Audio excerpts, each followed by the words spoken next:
Welcome to Dr. P.C. Verma Economist YouTube economics class.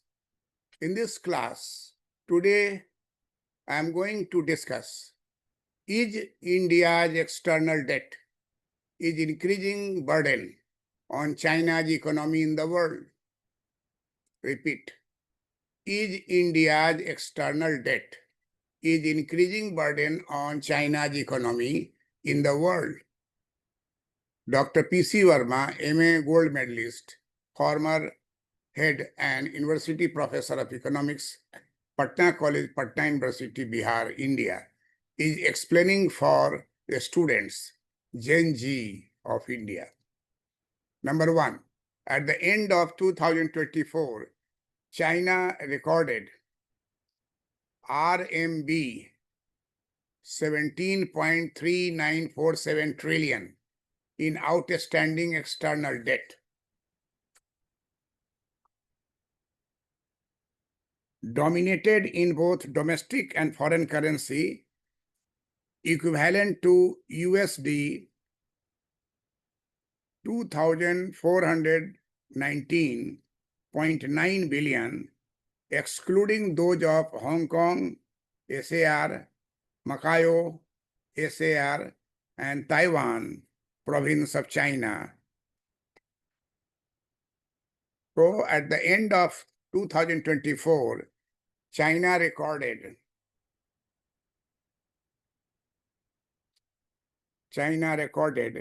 RMB 17.3947 trillion in outstanding external debt, dominated in both domestic and foreign currency, equivalent to USD 2,419.8 billion, excluding those of Hong Kong, SAR, Macau, SAR, and Taiwan, province of China. External debt.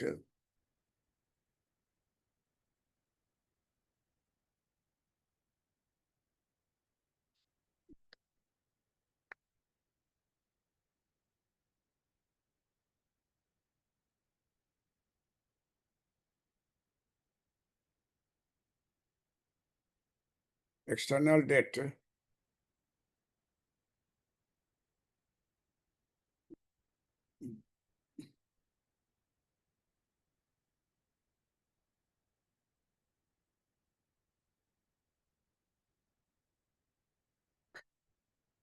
external debt.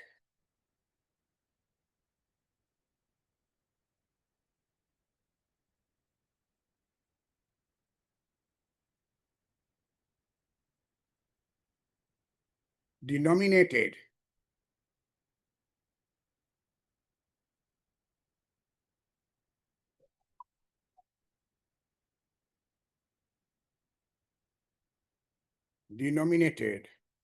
in both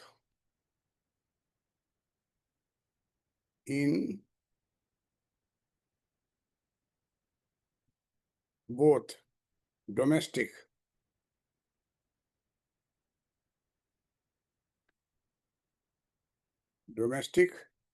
and foreign currency.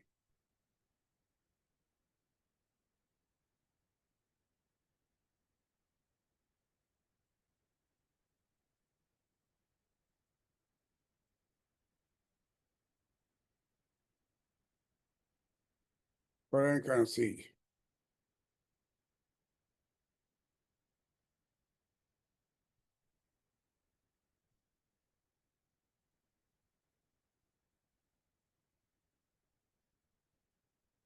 Equivalent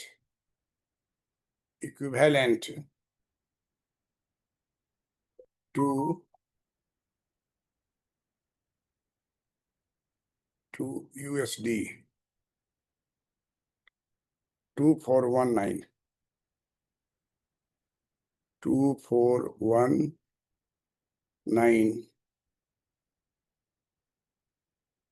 8 billion.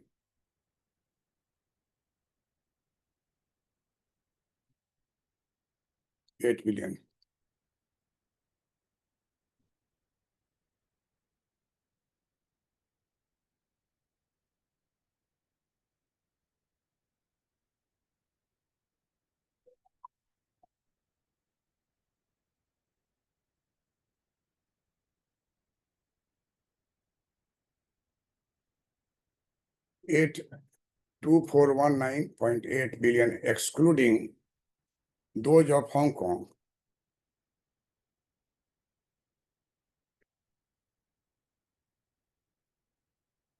Those of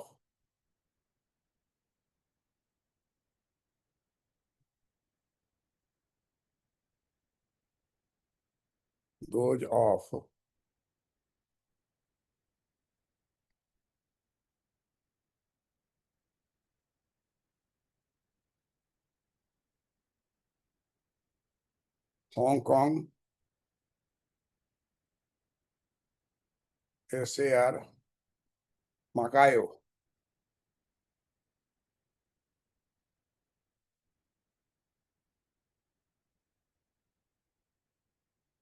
SAR, and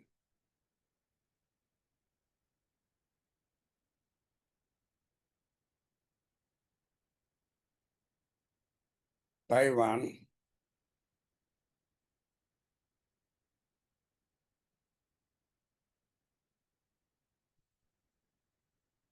Taiwan province of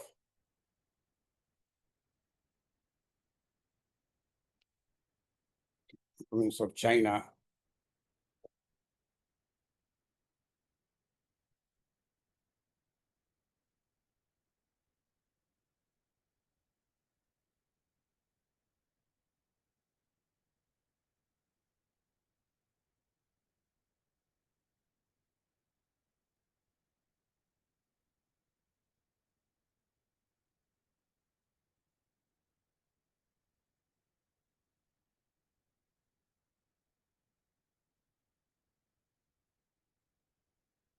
dominated in both domestic and foreign currencies, equivalent to USD 2419.8 billion, excluding those of Hong Kong SAR, Macau SAR, and Taiwan province of China.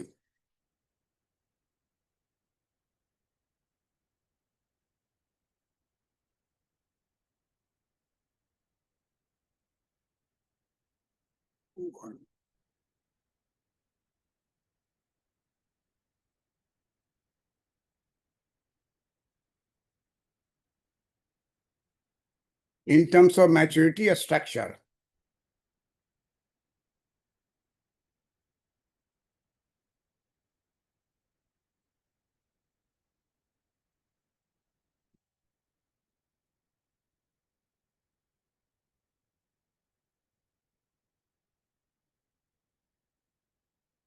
in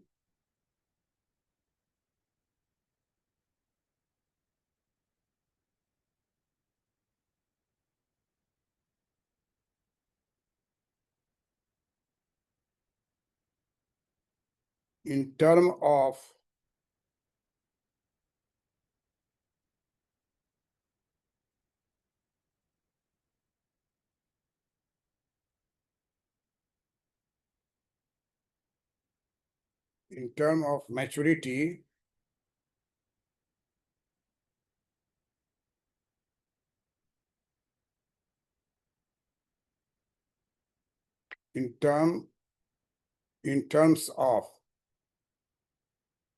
in terms of maturity structure,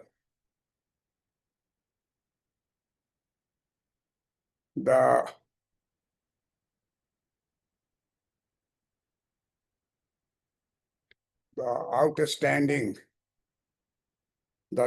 outstanding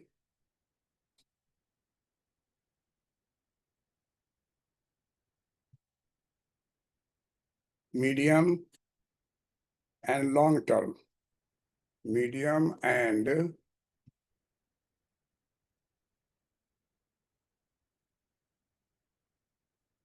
long term, medium and long term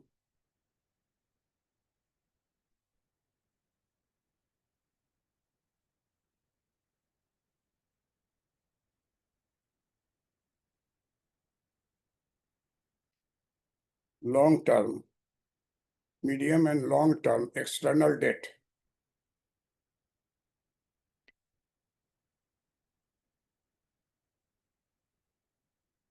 external debt was RMB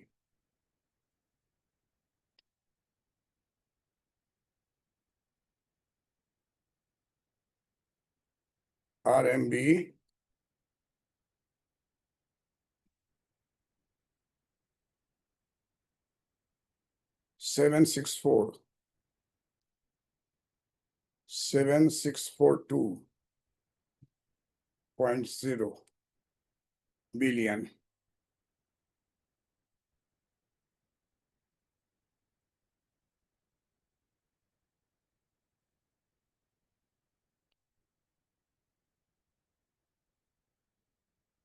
equivalent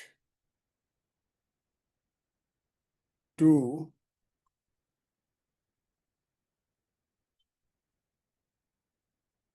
USD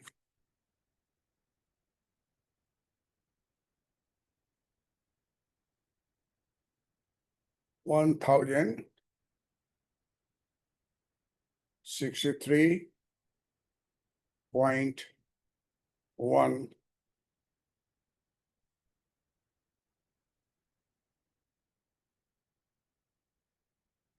USD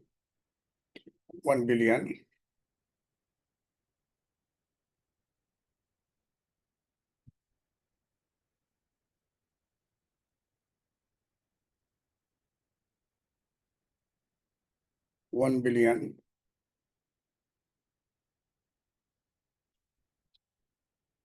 accounting for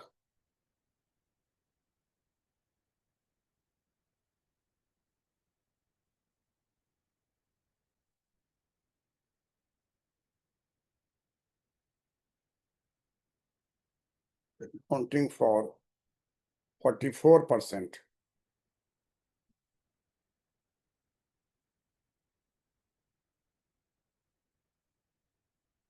44%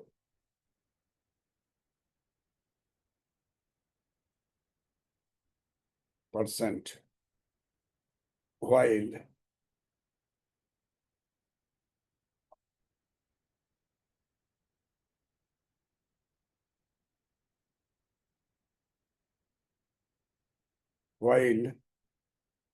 percent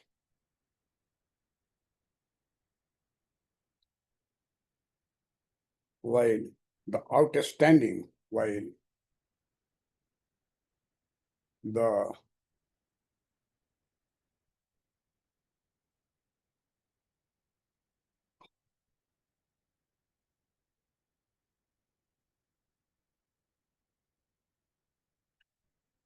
the outstanding while the outstanding so in this point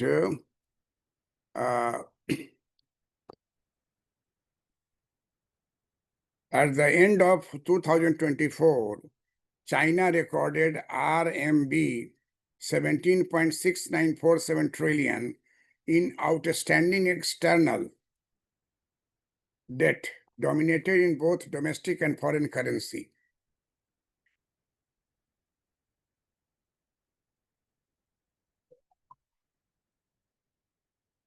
Equivalent to USD 2419.8 billion. That means 2,419.8 billion, excluding those of Hong Kong, SAR, Macau SAR, and Taiwan province of China. In terms of maturity structure, the outstanding medium and long-term external debt was RMB 7642.0 billion, equivalent to USD 1,063.1 billion, accounting for 44%, while the outstanding short-term external debt was RMB 9752.7 billion, equivalent to USD 1,356.7 billion, taking up 56%, of which 36% was trade-related credit, while the outstanding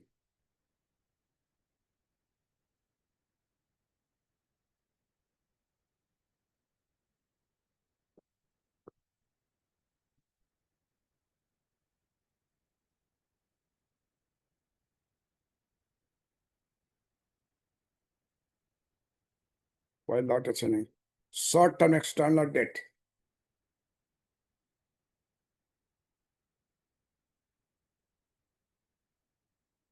outstanding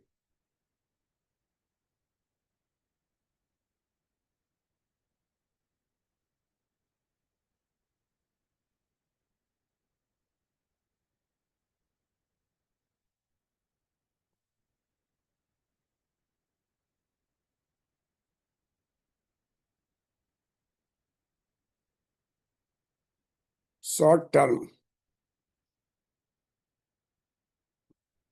while the outstanding short term external debt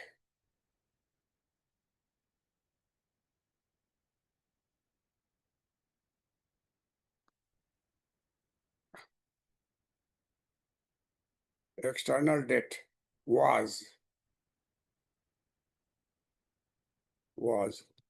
RMB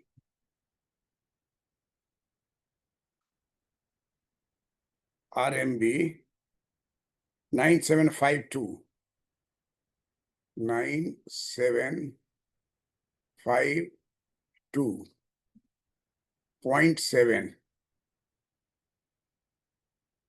billion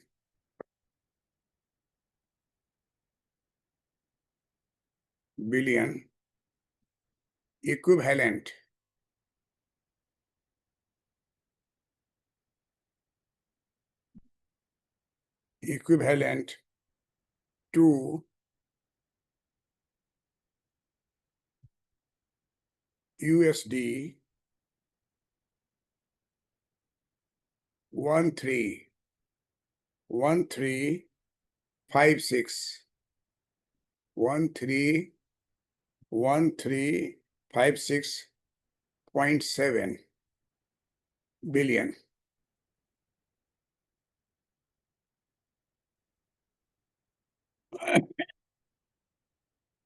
taking up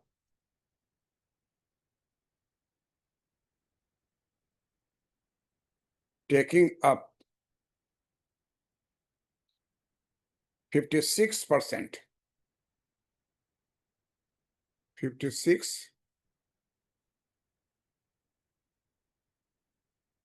56%, of which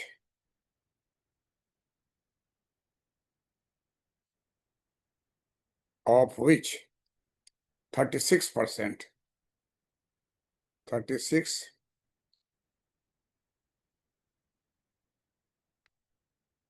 36% was trade-related credit.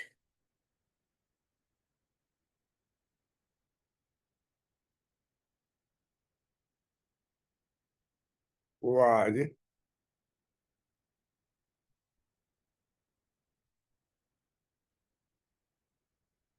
trade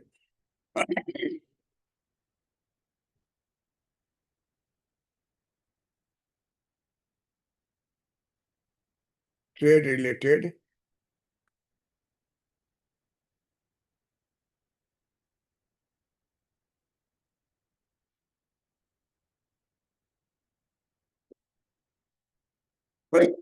was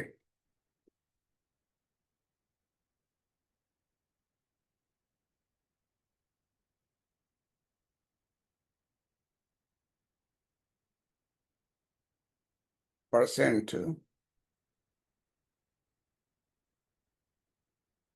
was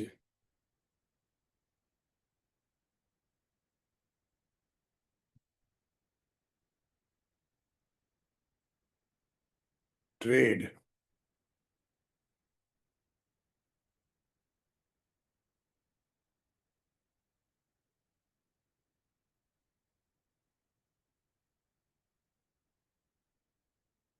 trade-related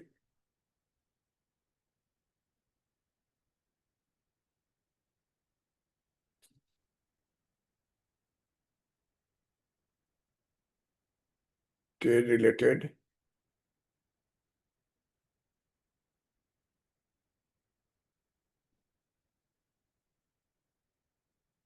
credit.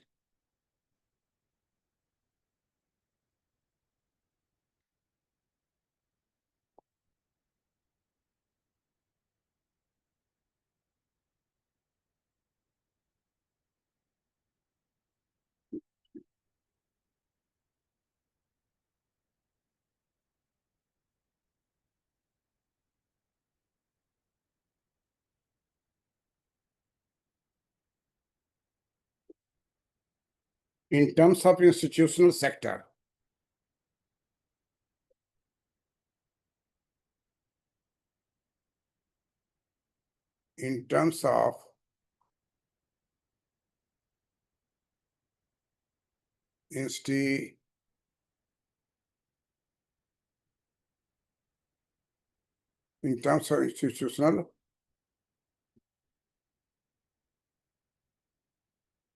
in terms of institutional sector, in terms of institutional sectors, in terms of institutional sectors, the outstanding debt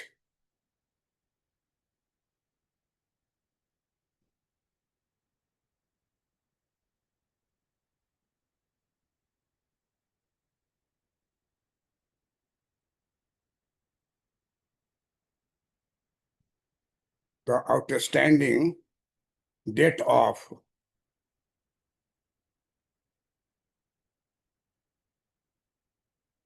outstanding debt of general government, general out of general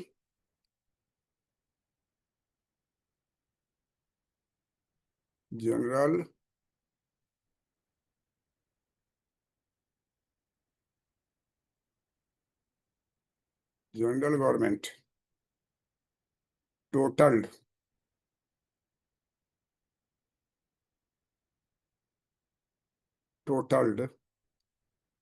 RMB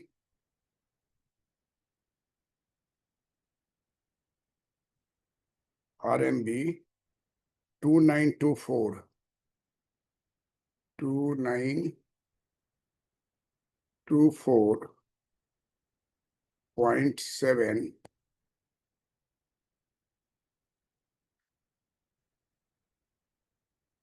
billion,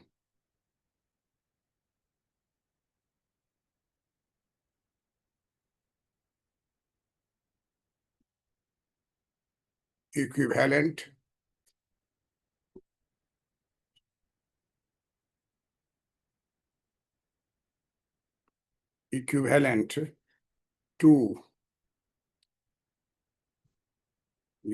to USD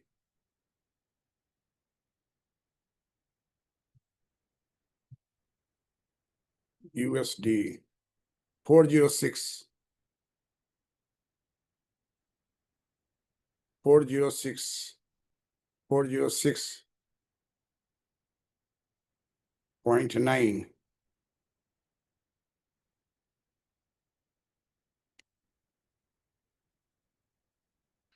406.9 billion, accounting for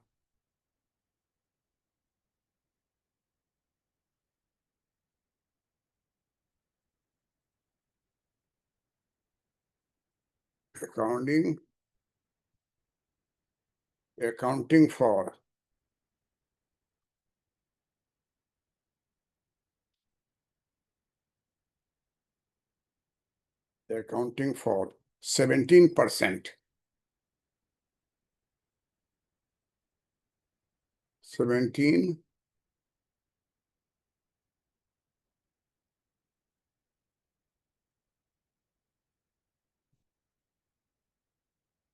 17%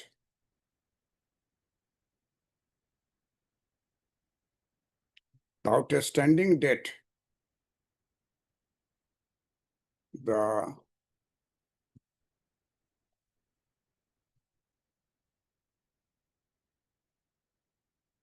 outstanding debt of the central bank of the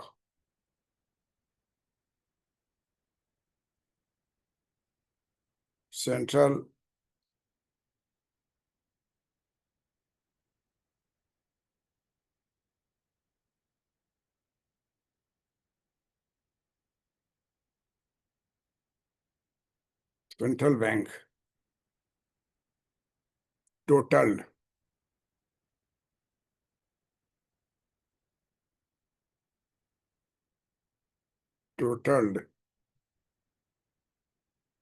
RMB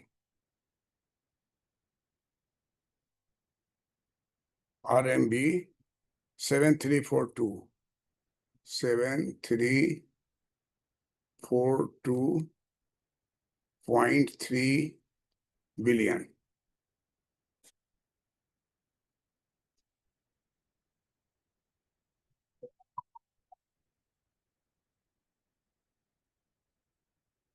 $0.3 billion.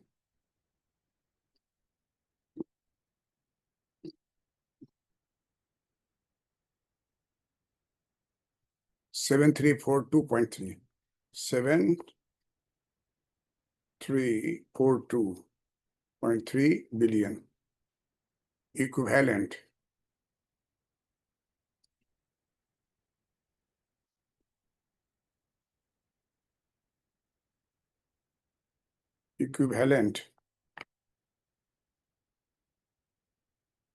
to USD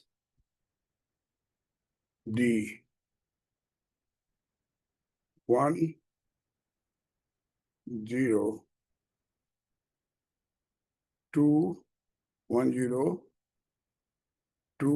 into 4 billion.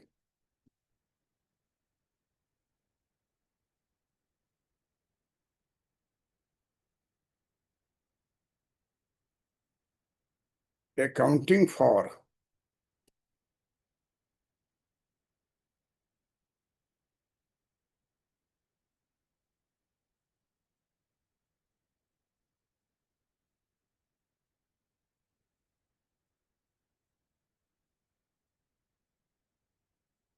accounting for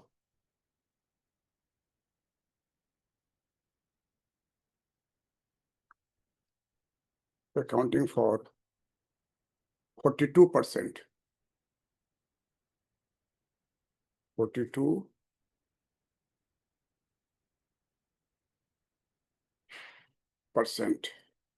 The outstanding debt, the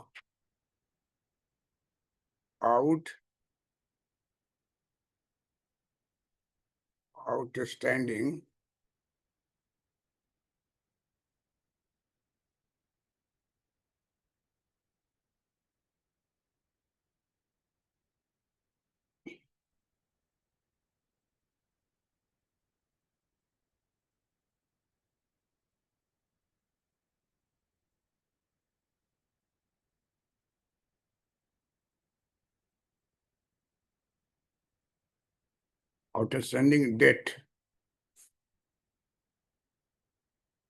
of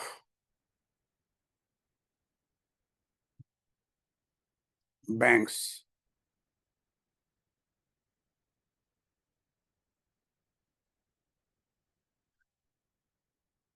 totaled RMB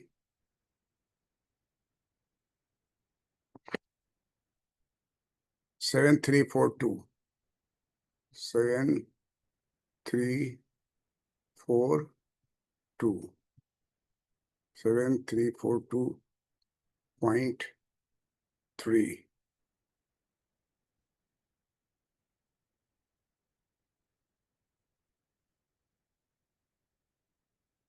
billion, billion, equivalent, billion,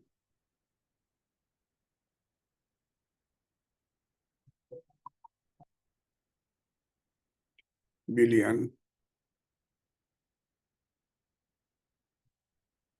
total 7342, equivalent to billion,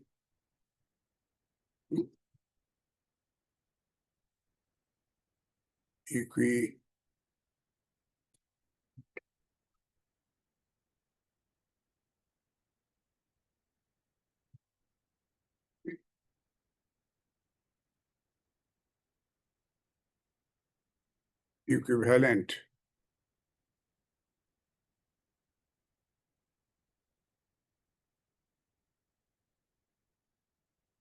outstanding date of total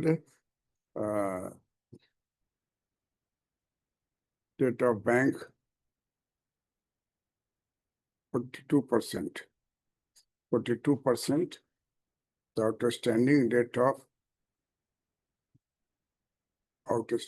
of banks.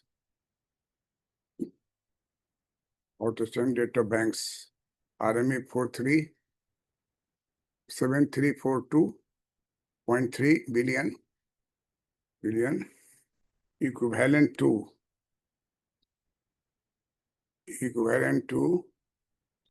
USD 1021, 1021.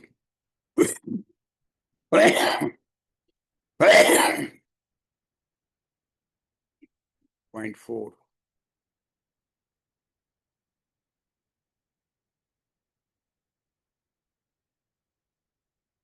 0.4 billion. Accounting for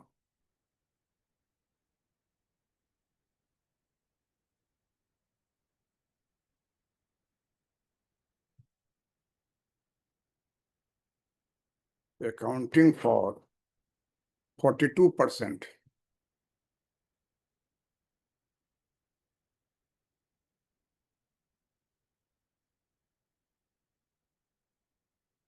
42%. The outstanding,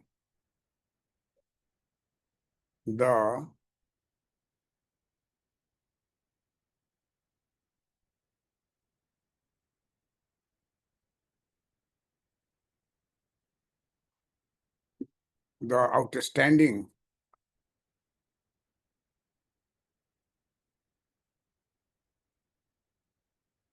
debt of other sector of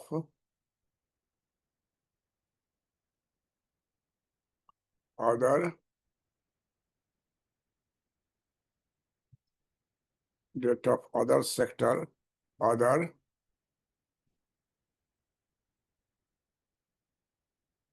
sectors,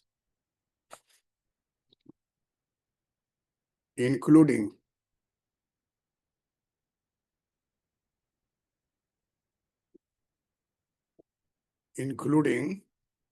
inter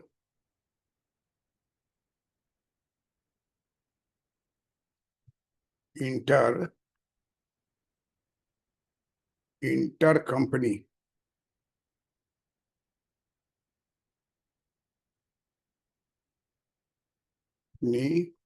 lending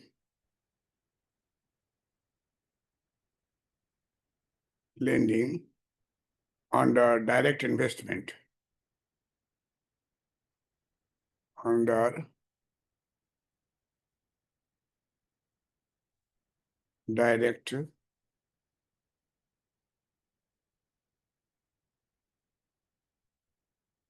investment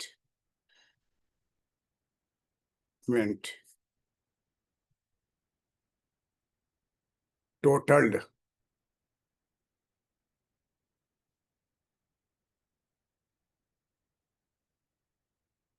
totaled RMB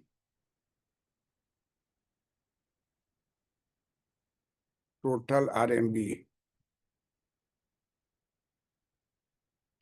634233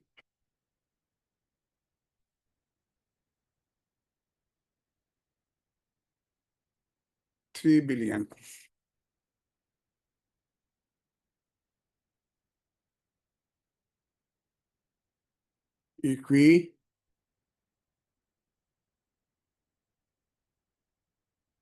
Equivalent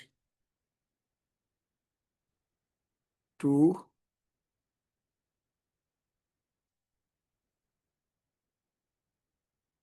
USD 882.3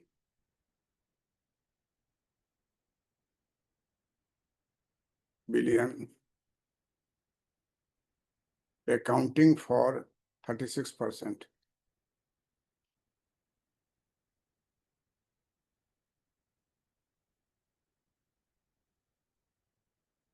Accounting for 36%.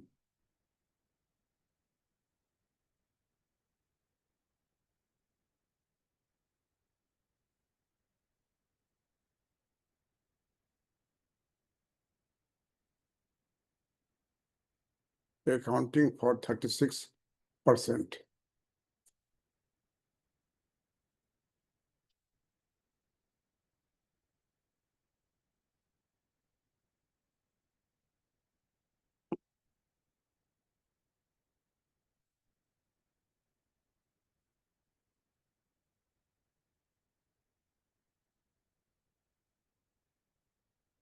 Thus, we find that in terms of maturity structure, the outstanding medium and long-term external debt was RMB 7642 billion, equivalent to USD 163.1 billion, accounting for 44%, while the outstanding short-term external debt for China was RMB 9752.7 billion, equivalent to USD 1,356.7 billion, taking up 56%, of which 36% was trade-related credit.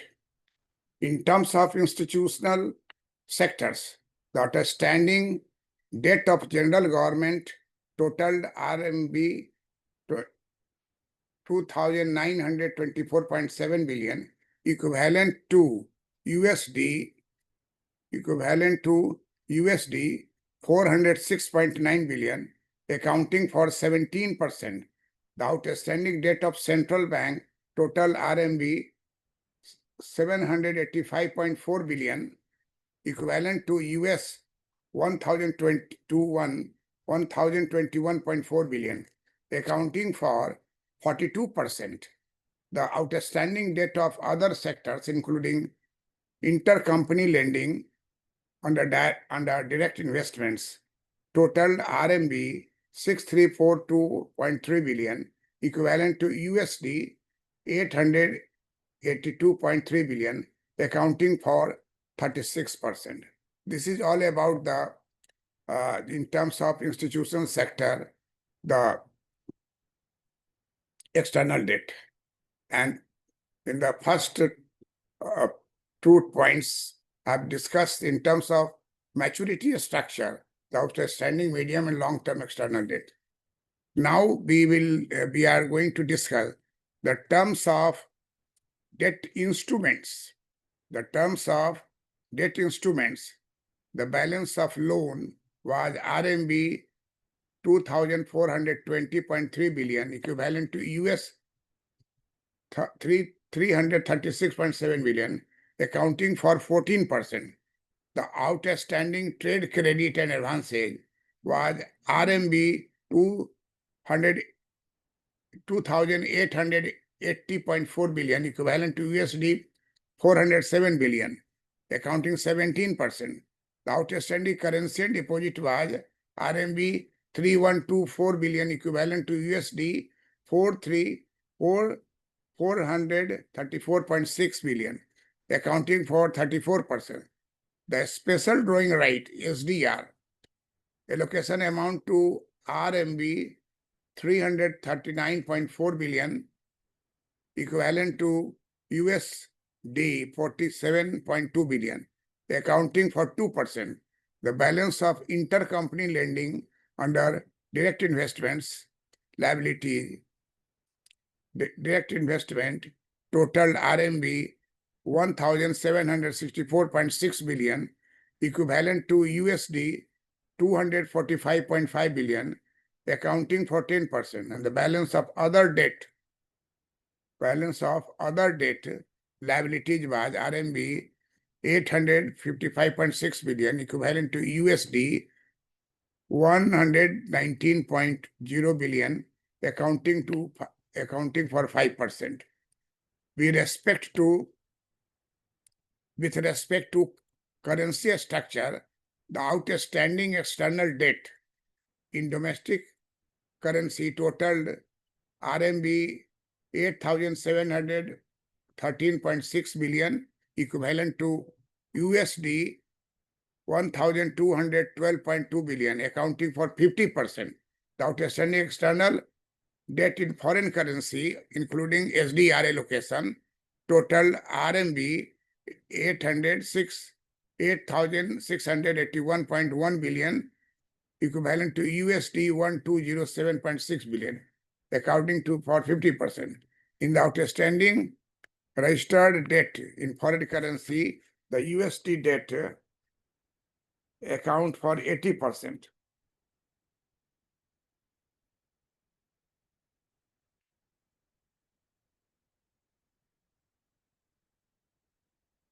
In the outstanding registered external debt in foreign currency, the USD debt accounted for 80%. The euro debt, advances and bank trade financing, trade-related bill, and so forth. In particular, trade credit advances refer to external liability arising from directly extending credit between the seller and buyer of goods transaction, specifically transactions between residents in Chinese mainland and overseas non-residents, including non-residents in Hong Kong, SR, Macau, SR, and Taiwan province of China.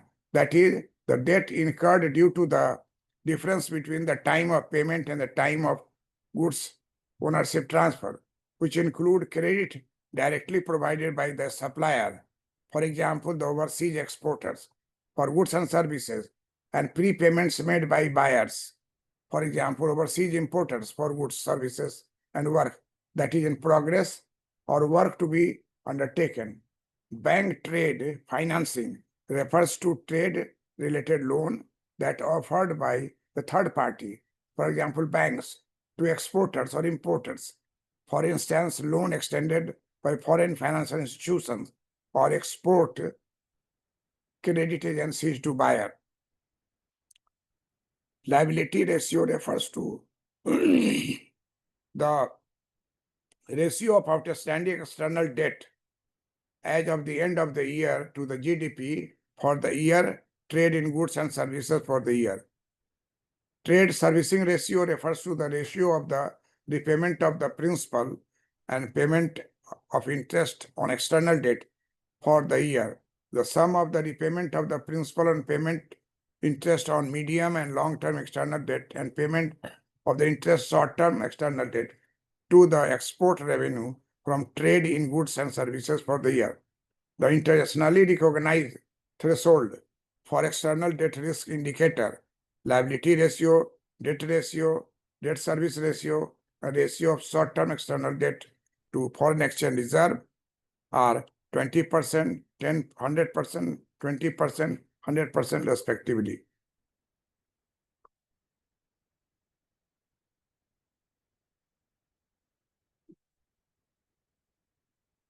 Bank accounted for 8%, the JPY debt accounted for 5%, The HKD debt accounted for 4%, the SDR and other foreign currency dominated external debt accounted for 3%. As at the end of 2024, the liability ratio was 12.8%, the debt ratio was 63.4%, the debt service ratio was 6.5%, the ratio of short-term external debt to foreign exchange reserve was 42.4%. China's major external debt indicators were all within the internationally recognized threshold, indicating that the external debt risk is controllable.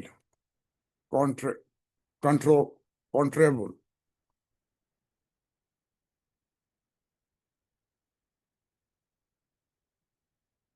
%36.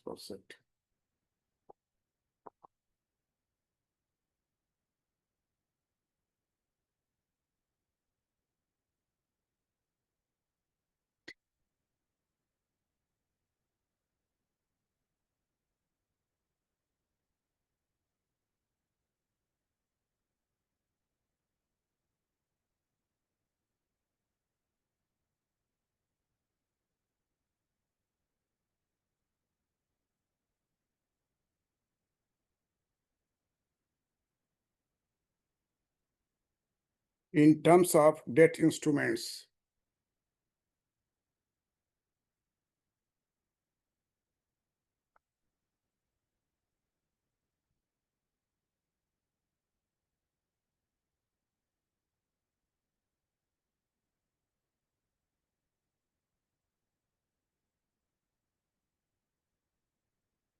in terms of debt instruments,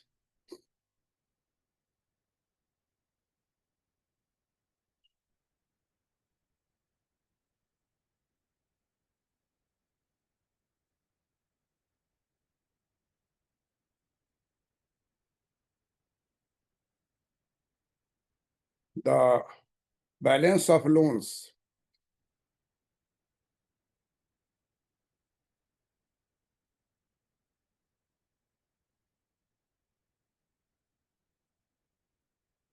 balance of loans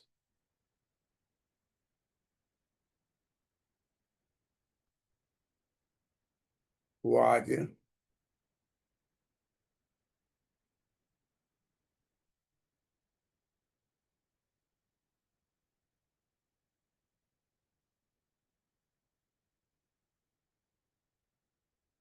was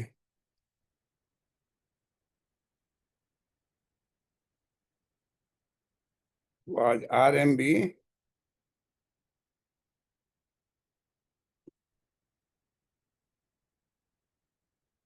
2420 2420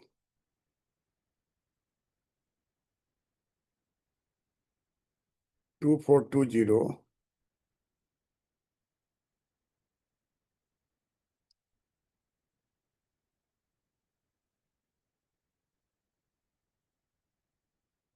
billion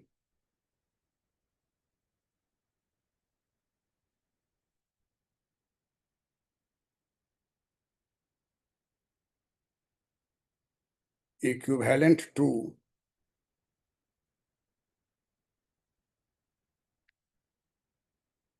USD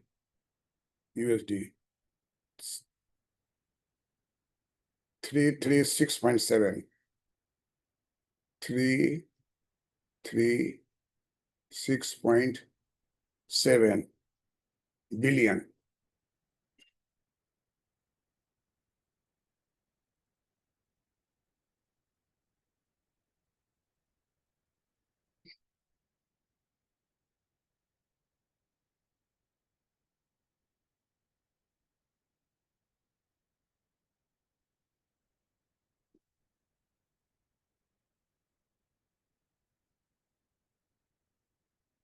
Accounting for 14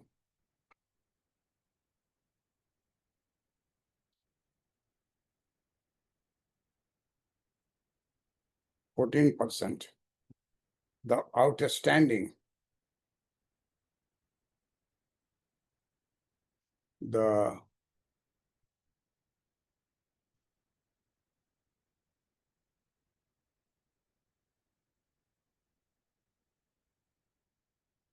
outstanding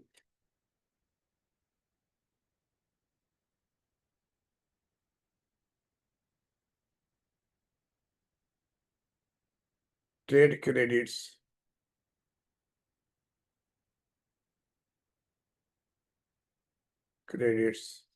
and advances and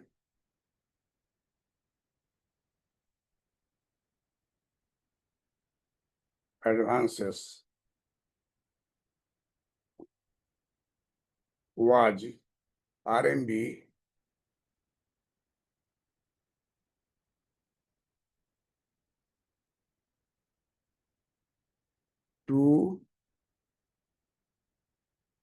2880.4 billion.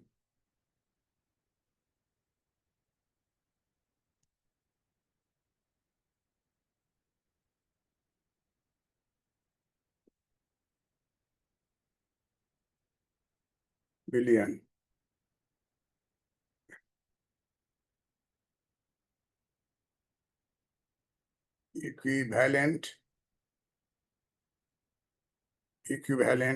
to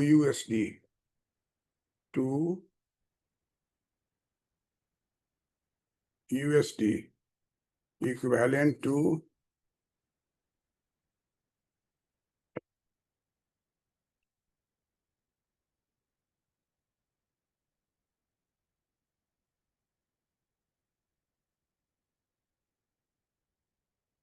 billion, equivalent to USD,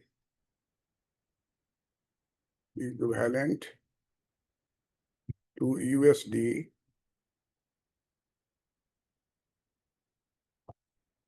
400 USD, equivalent to USD 407 billion.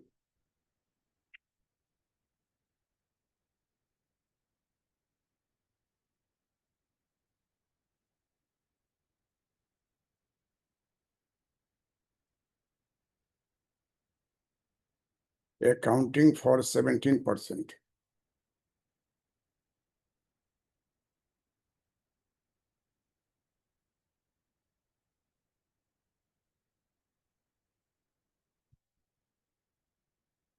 Accounting for 17%.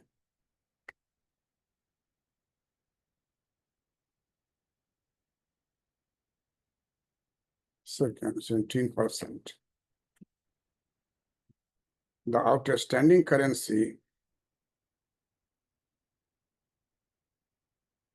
the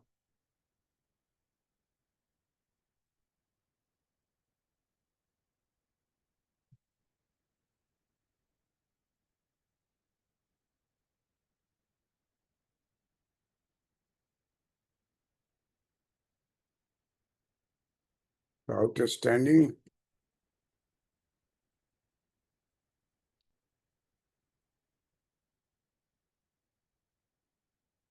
currency and deposits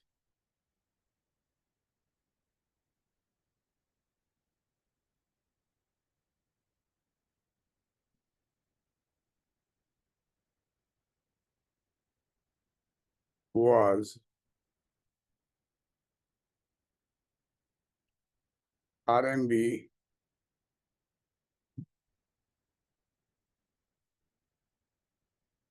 3120 3124.0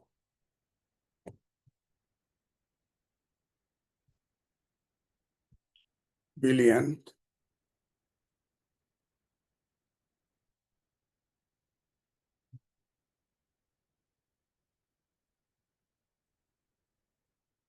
equivalent to USD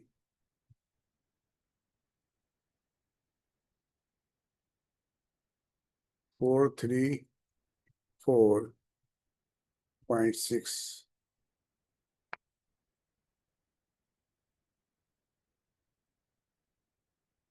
or 6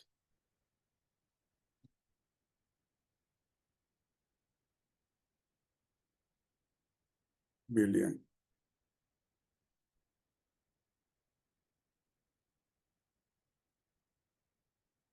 Accounting for 18%.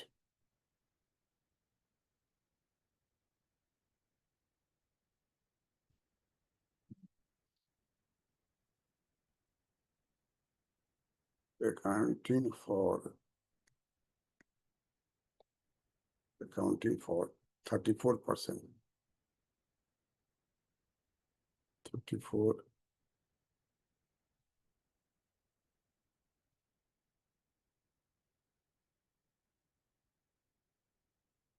To 4%. The special drawing right.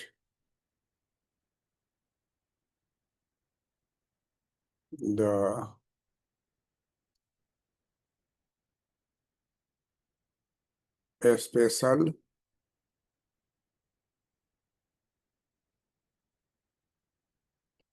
drawing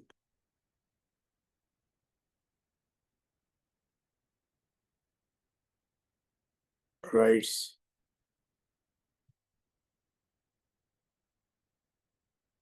SDR allocation amounted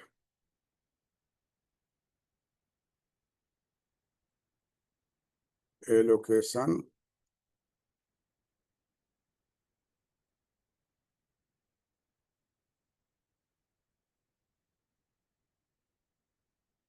amounted to RMB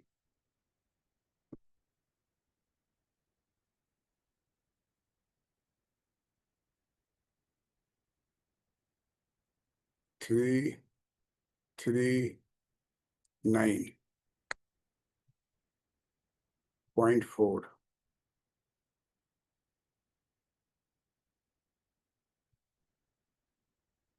billion,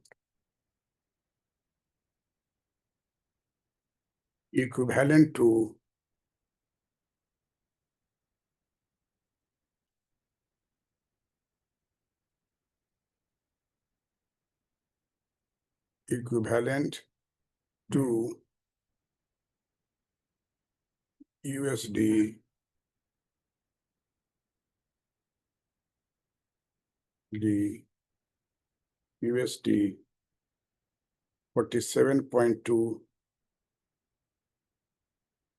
47.2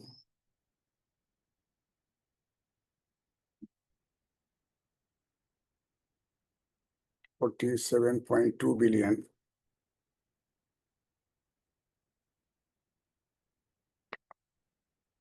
accounting for 2%.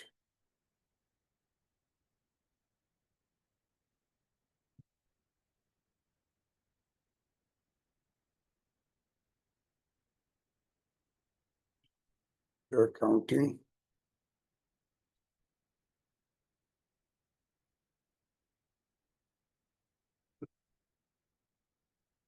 accounting for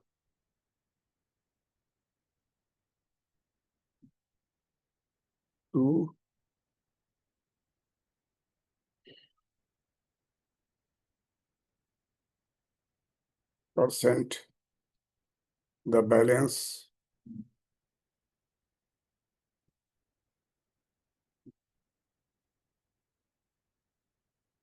the balance of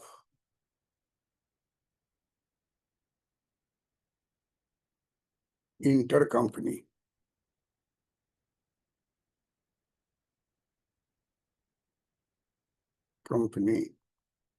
lending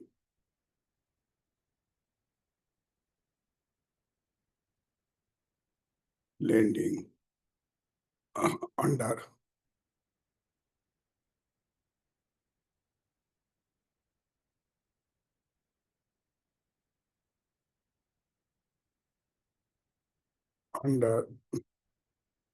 direct investments.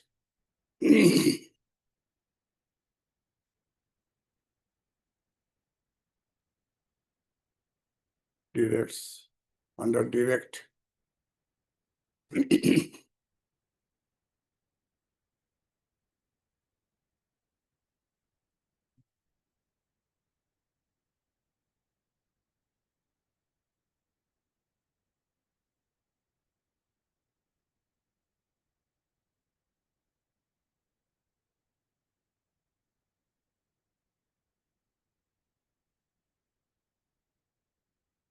direct investments.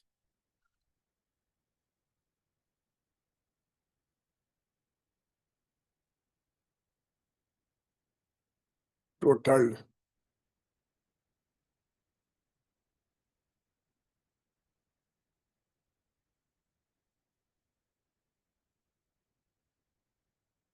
totaled RMB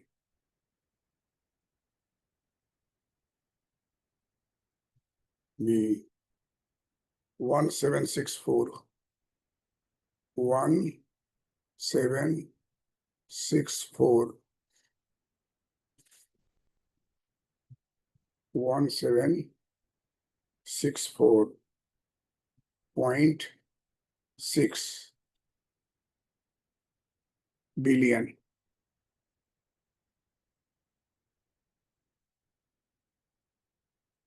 equivalent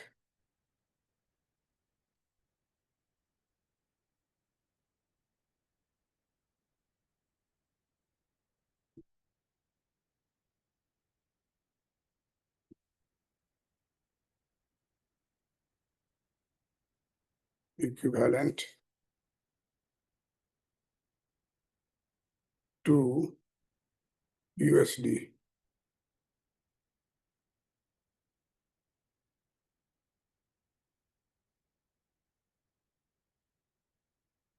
245.5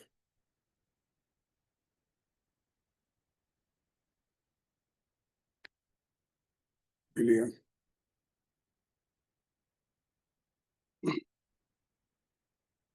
Accounting for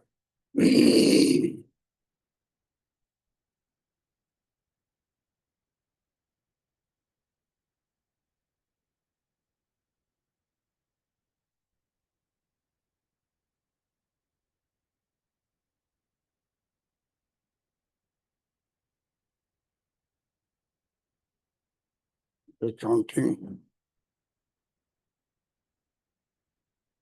for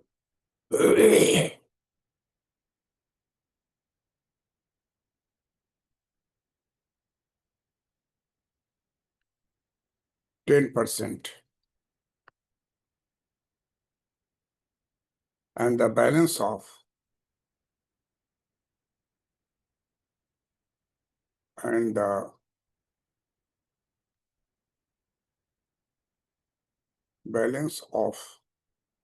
other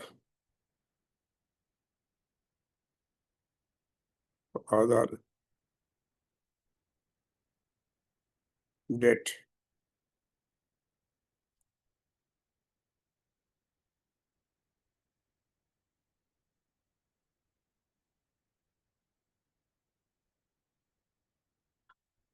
liabilities was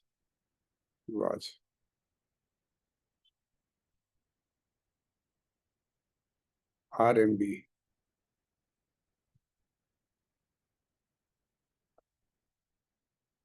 855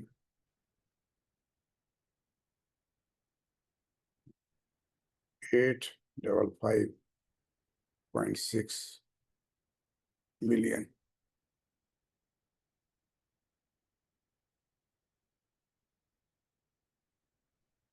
equivalent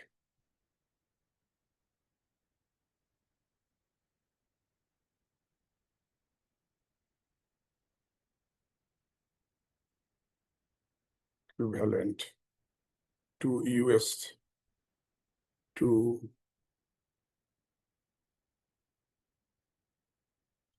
USD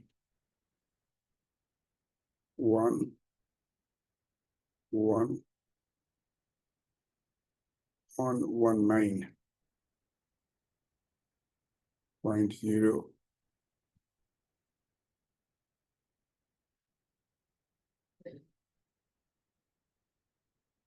billion,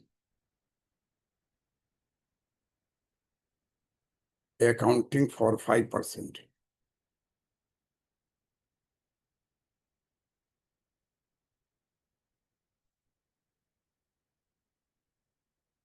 For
with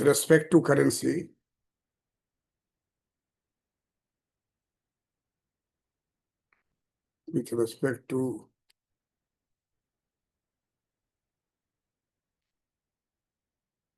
currency, structures,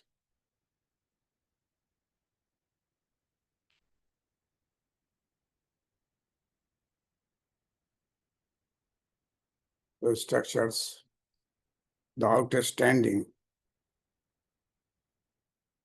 the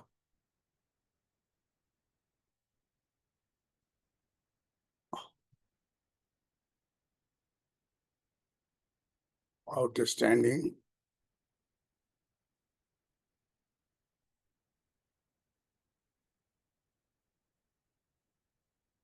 external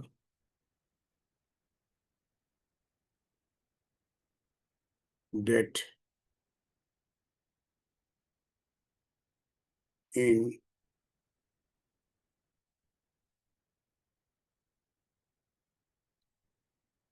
domestic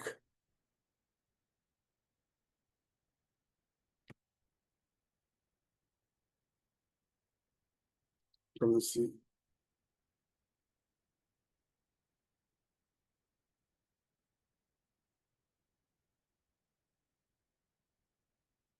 totaled RMB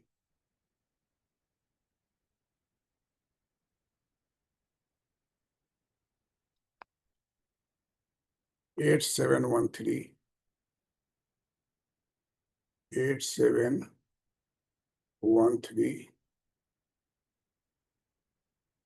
point 6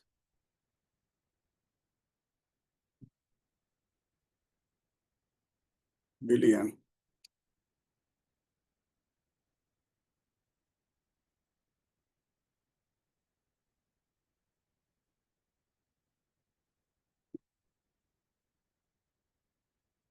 equivalent to USD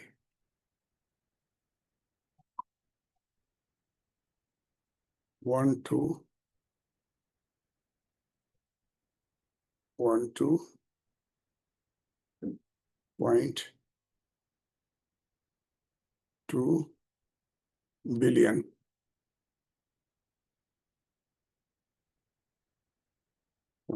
billion,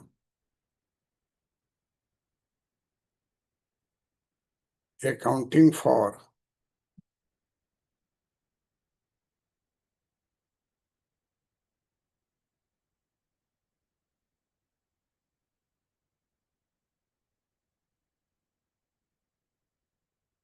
accounting for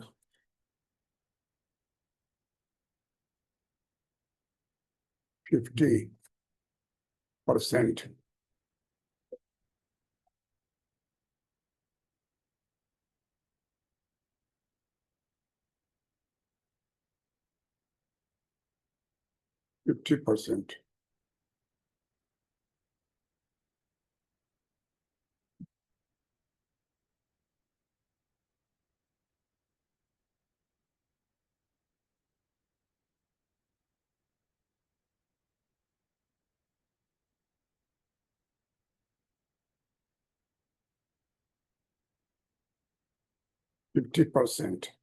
The outstanding external debt. The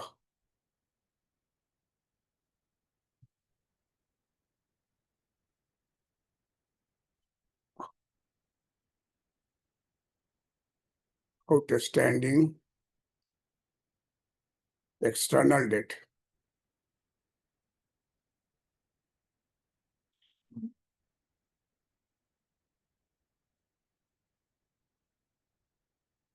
Debt in foreign currencies.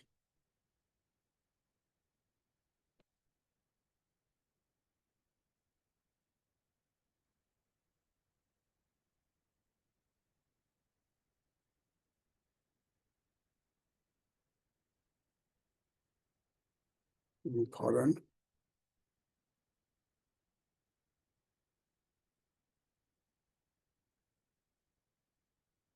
foreign currencies.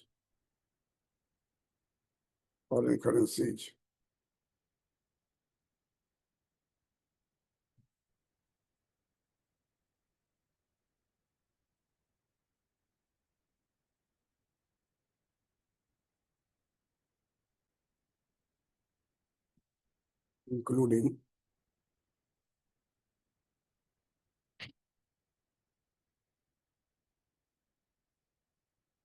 Including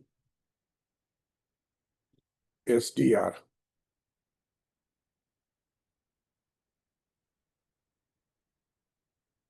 SDR allocation.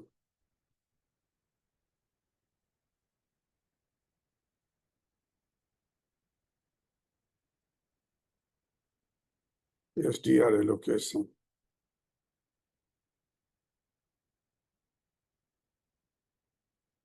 Total.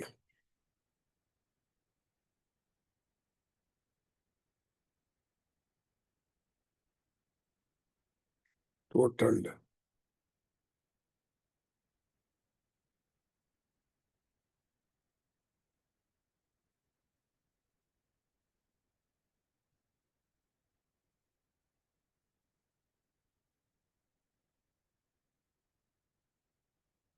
Allocation.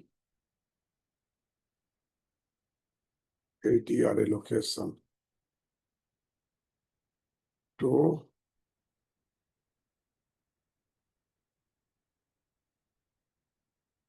totaled RMB.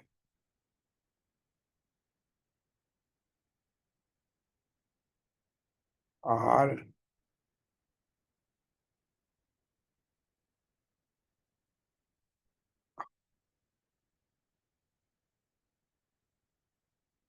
RMB 8681. 8681.1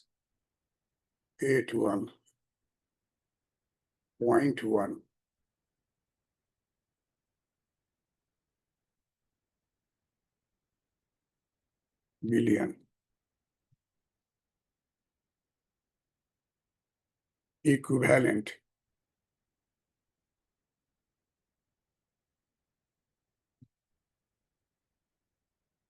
Equivalent to USD 1207.6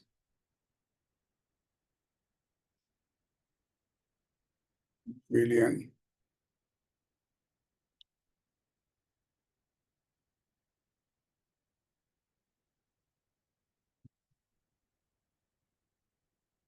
accounting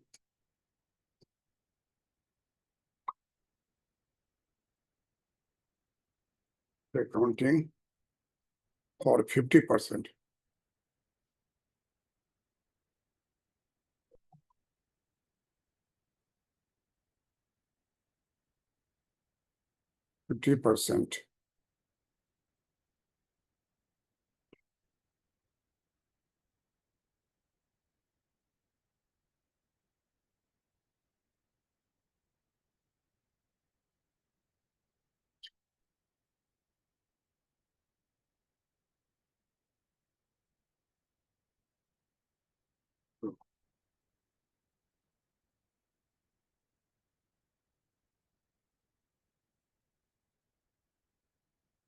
In the outstanding, in the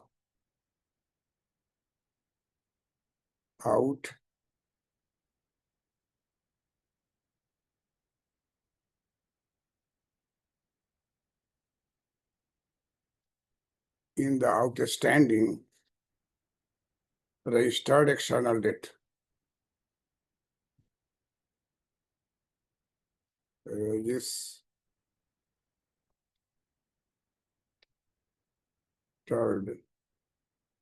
external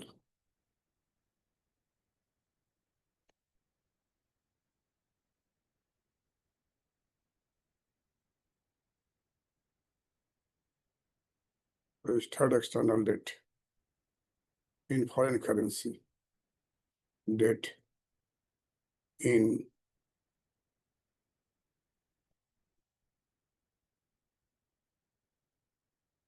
foreign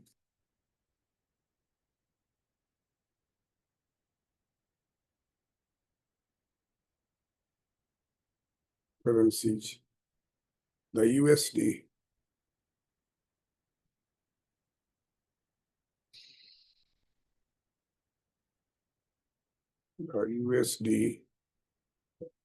debt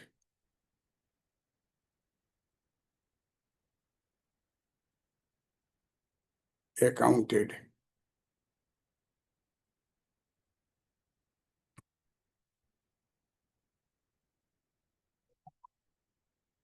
for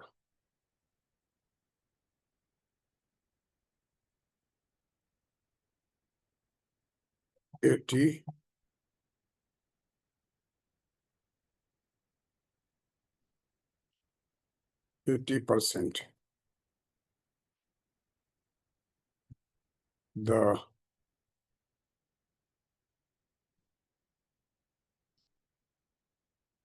euro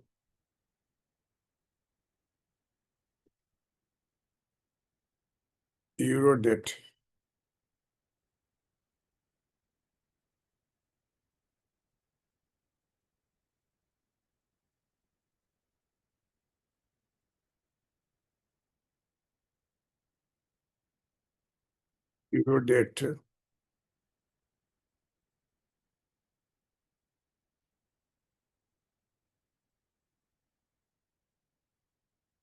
advances, bank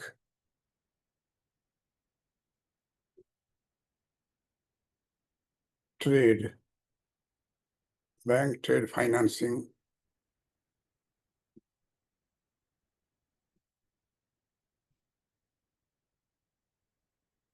trade related bills,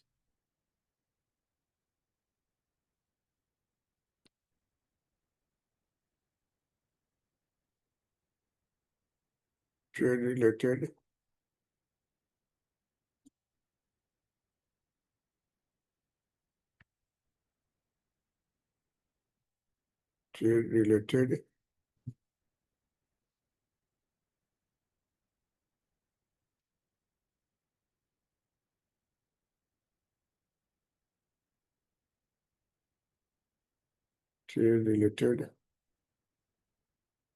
bills, and so forth.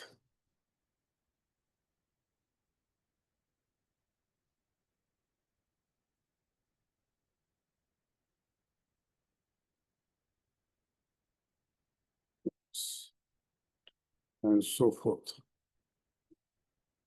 In particular,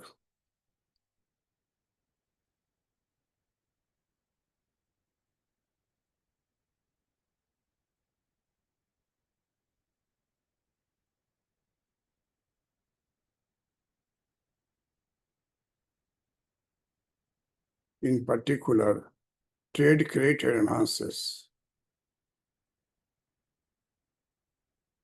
trade credit and trade credit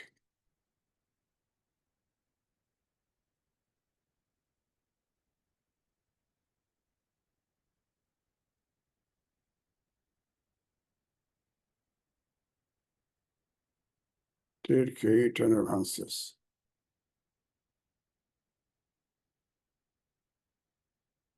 refers trade credit advances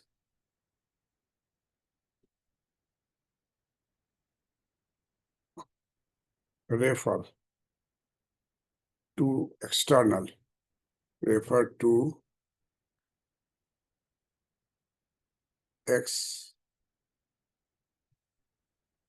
external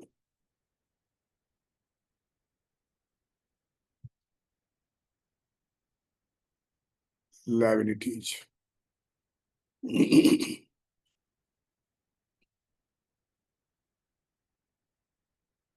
External liability arising from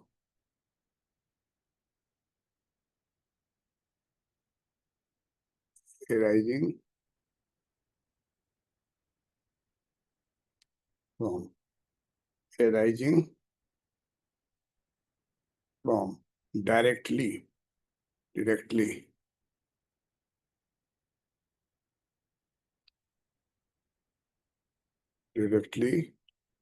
extending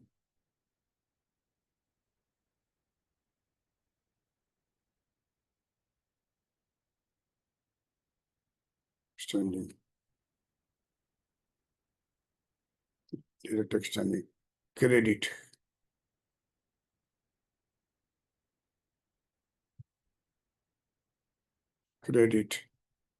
between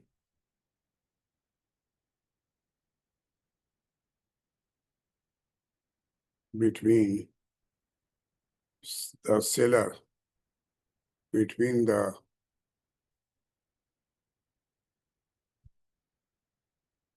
seller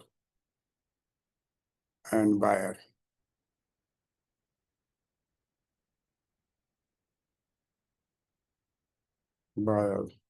of goods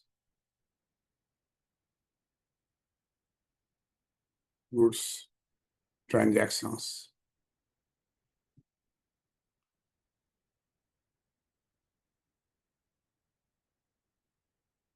Goods.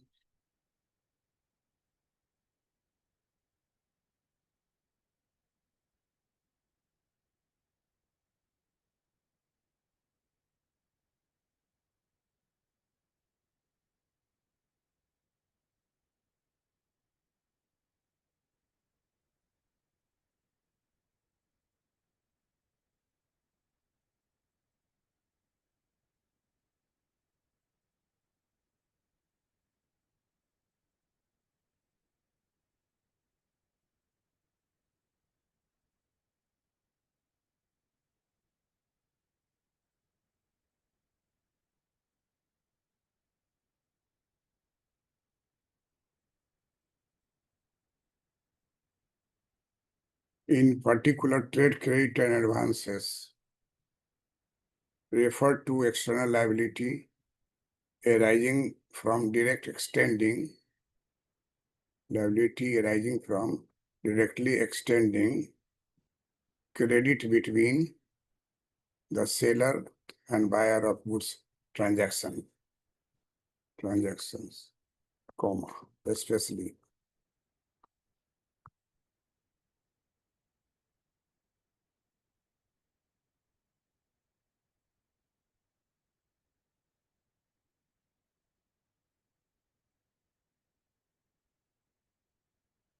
especially specifically,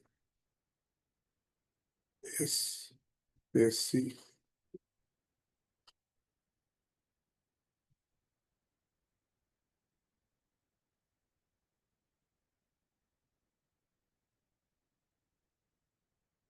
grievances.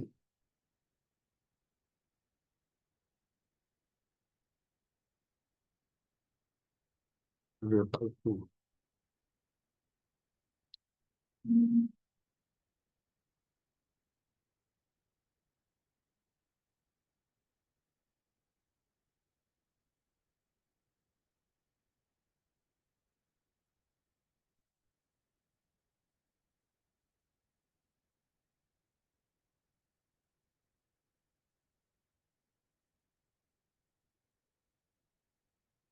between the seller and buyer of goods transaction.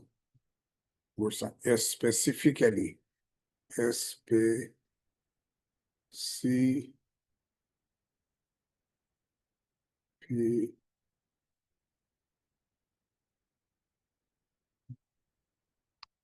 specifically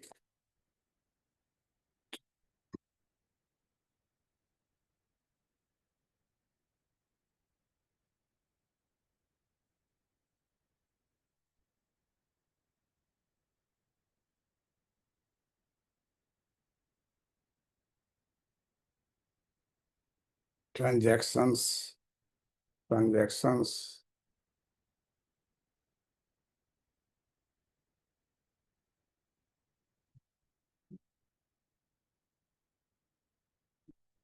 between residents,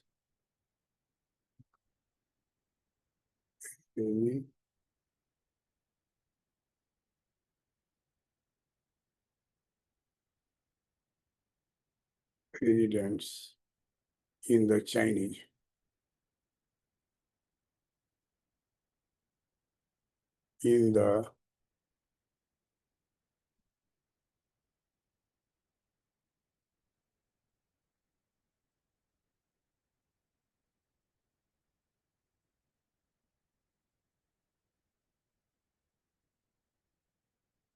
in the Chinese in the Chinese mainland.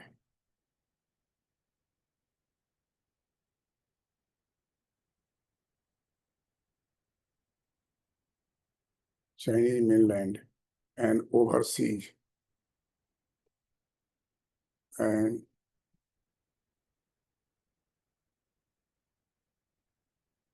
overseas non-residents,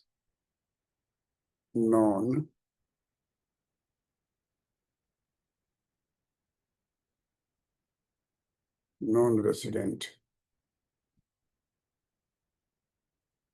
non-residents, including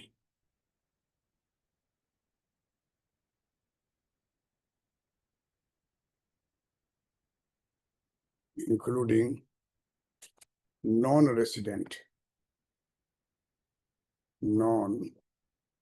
including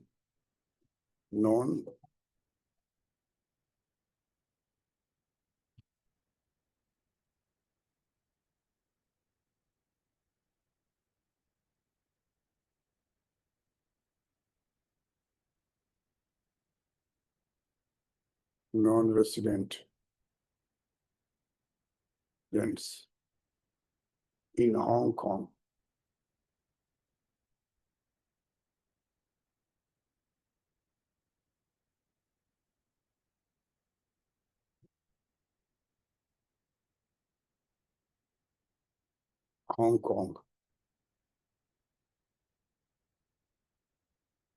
yes, sir.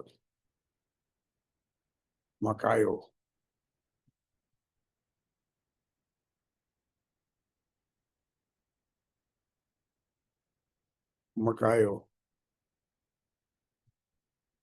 SAR,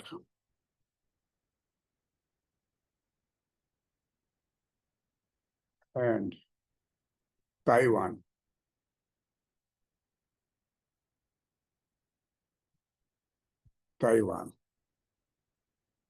province of China. province of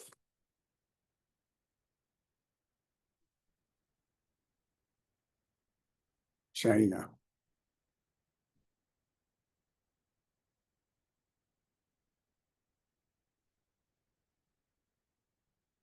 That is the debt incurred, the debt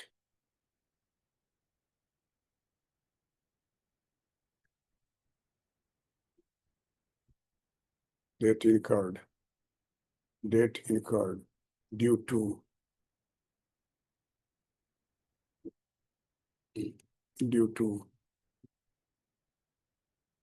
the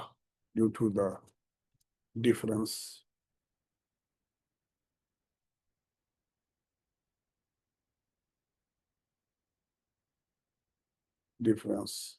between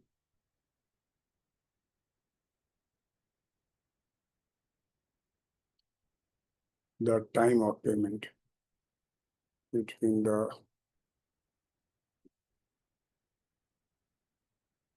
time of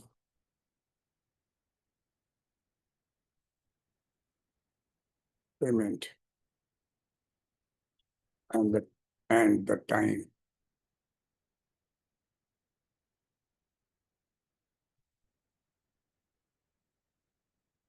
time of the good.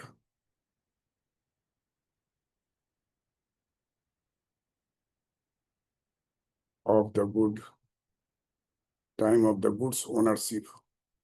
Goods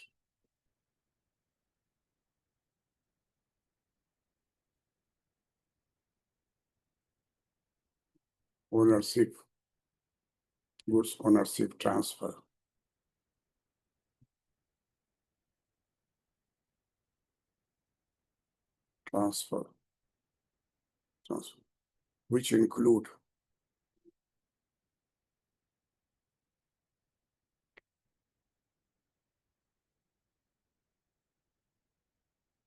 Which include credit,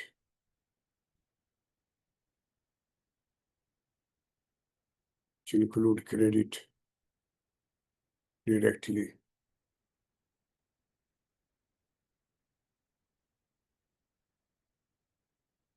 which include credit directly,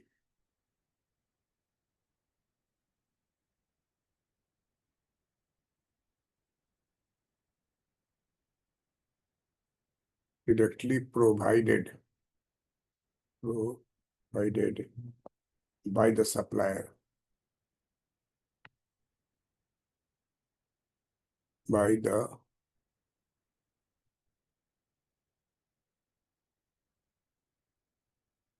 the supplier.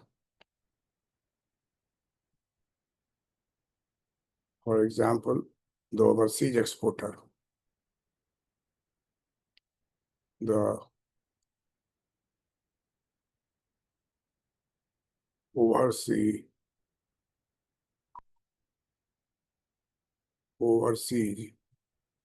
exporters,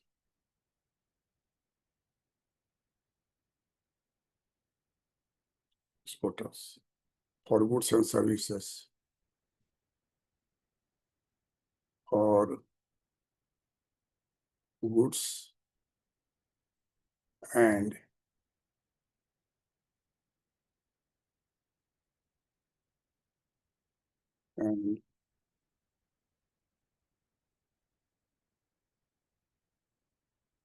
services, and prepayments and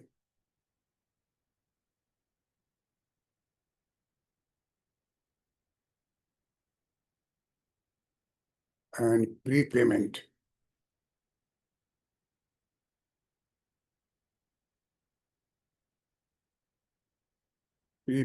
made by buyers.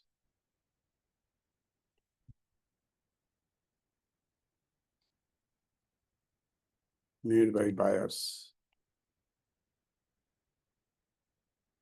For example, overseas importers.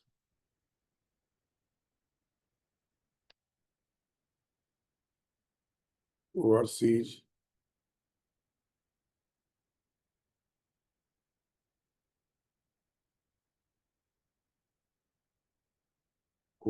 importers for goods and services, for goods,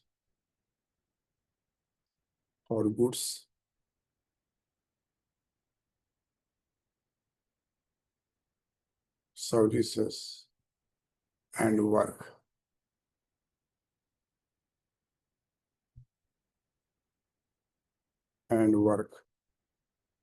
That is in progress. Work that is in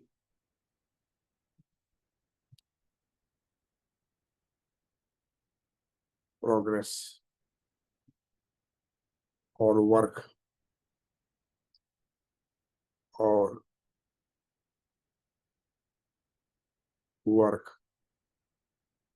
or work to be undertaken, to be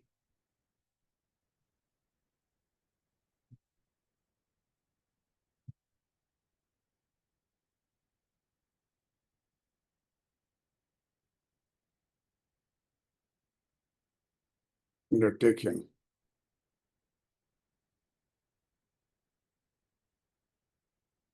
Bank trade,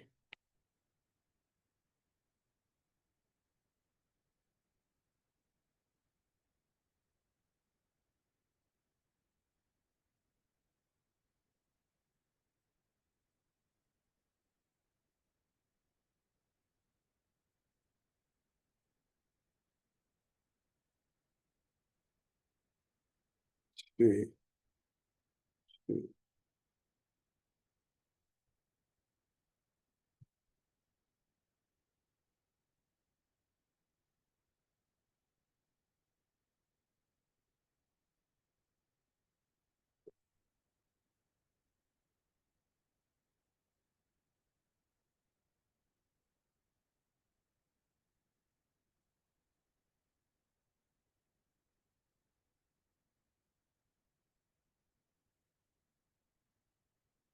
start.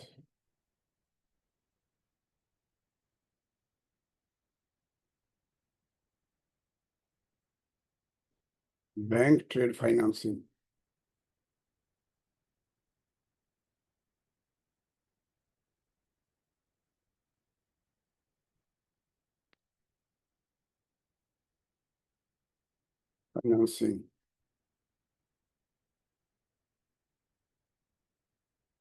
refers to trade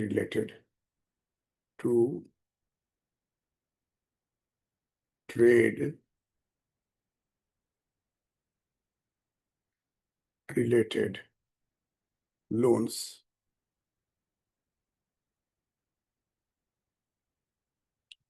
that offered by a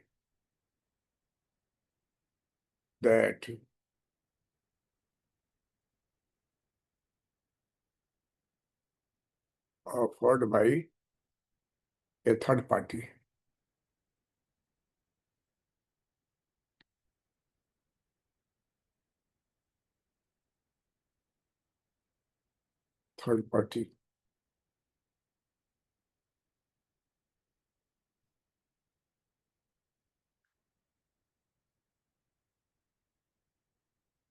Banks to exporters, to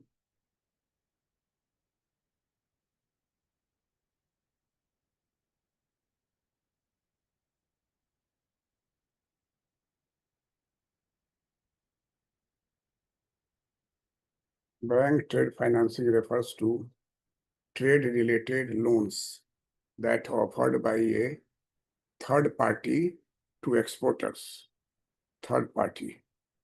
By a third party, for example, banks, third party bank to exporters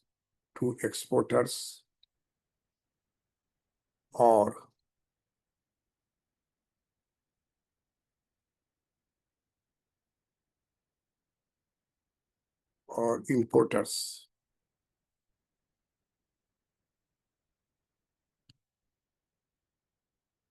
For instance, importers.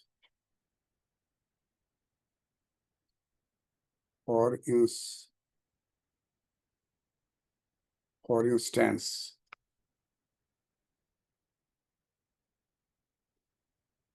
loans extended.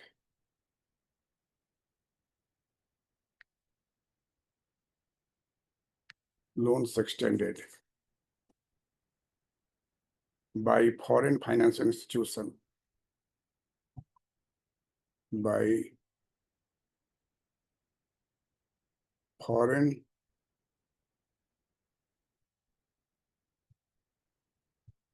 financial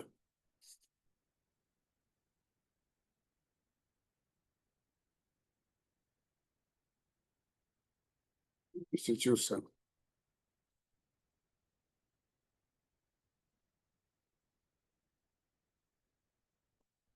Institutions or exports or export credit agency or export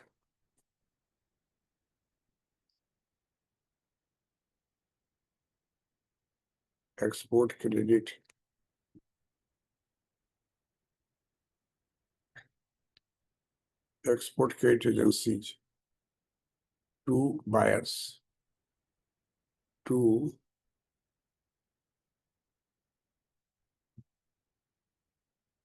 buyers.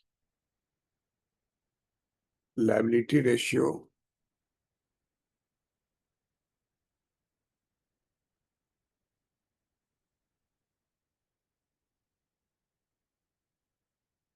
liability ratio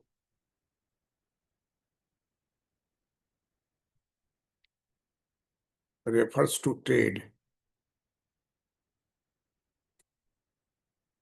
ratio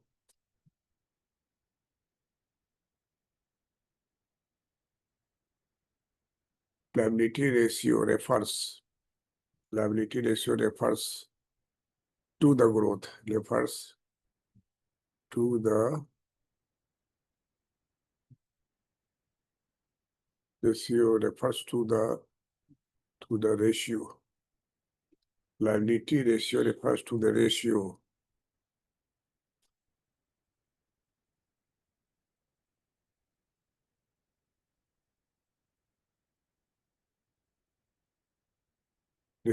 of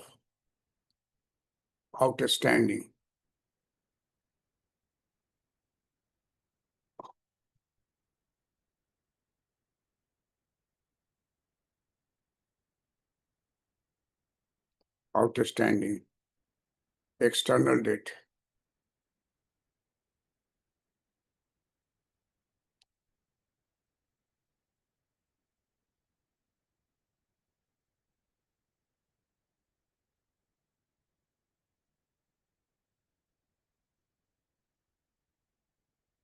External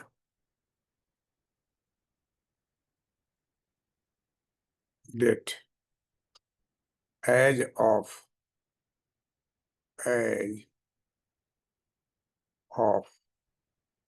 the end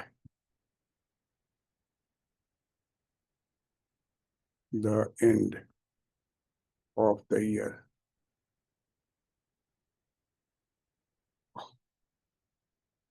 End of the year to the GDP.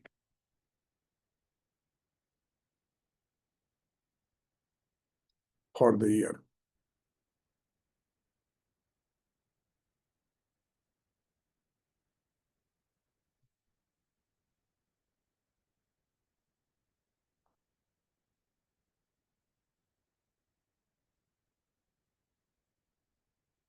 debt ratio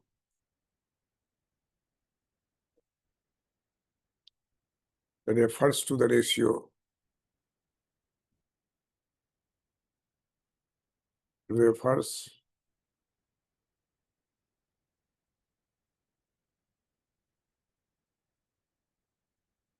refers to the ratio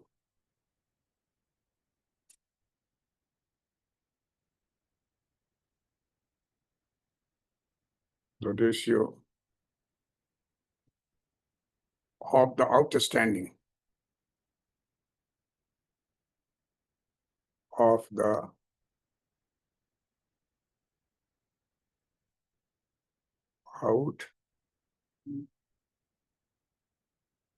outstanding external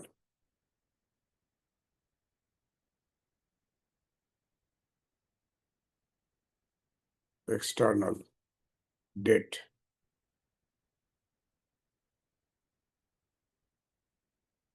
as of the end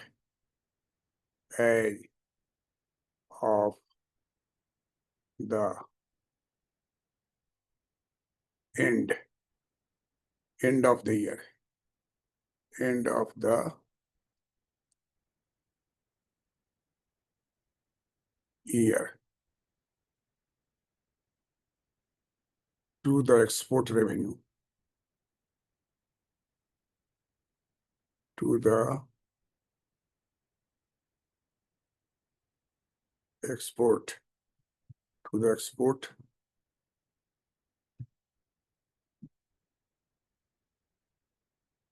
revenue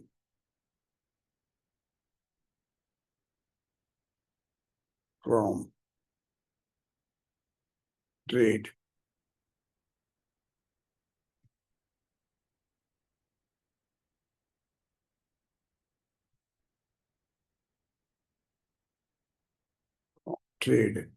in goods and services, goods and services for the year,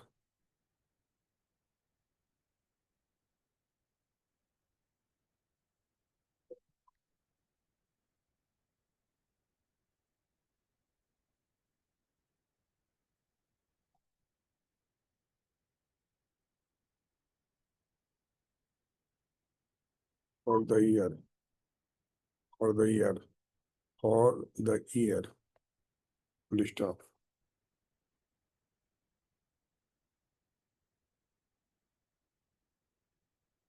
Outstanding debt, trade in goods and services for the year, list of debt servicing ratio,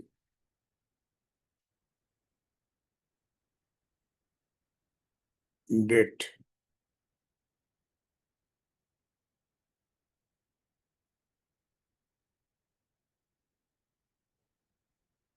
servicing ratio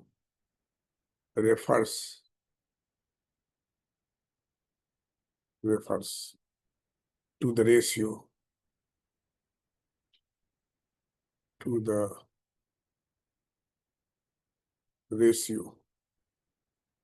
of the repayment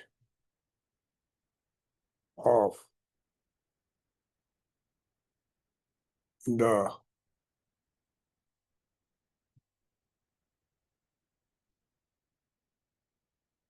the repayment of the principal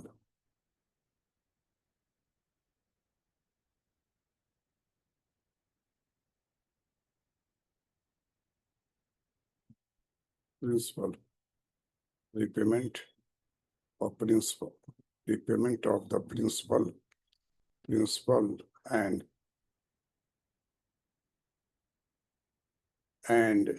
payment of interest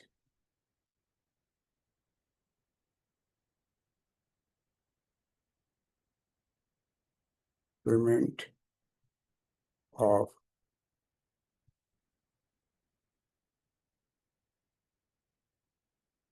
payment of interest on external debt on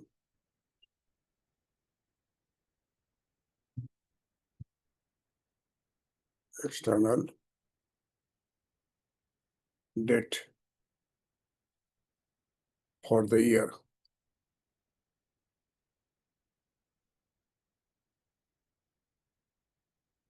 For the year.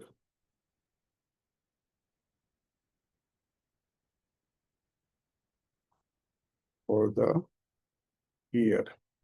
The sum of the repayment. The sum of the repayment.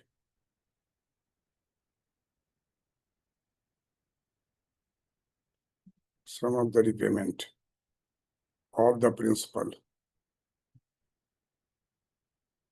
of the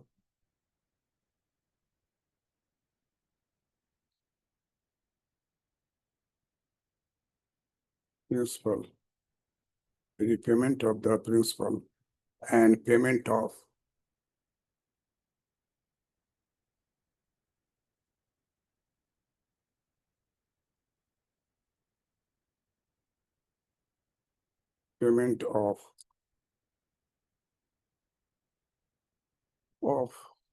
interest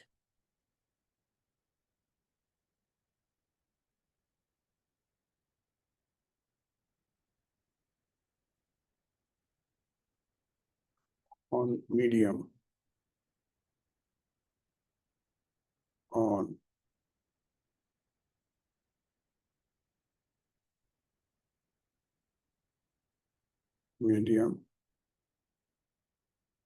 and long term.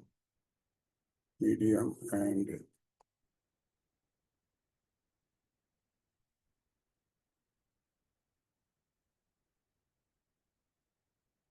long term external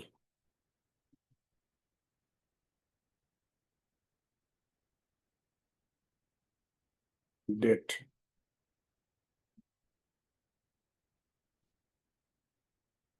and the payment of the interest and the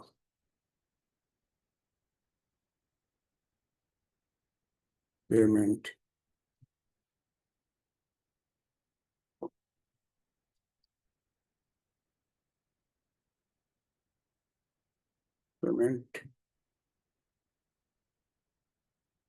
of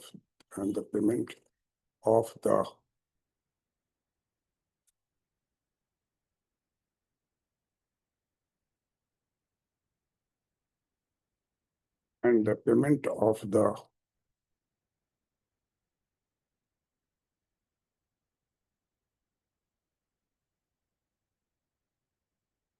interest of short term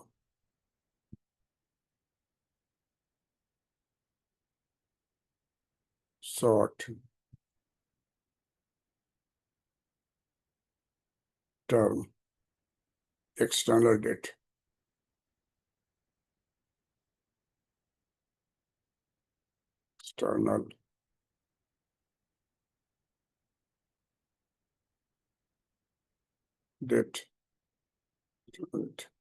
to the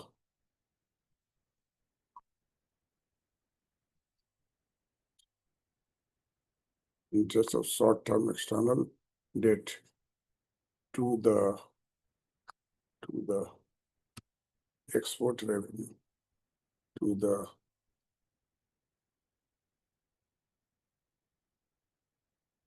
export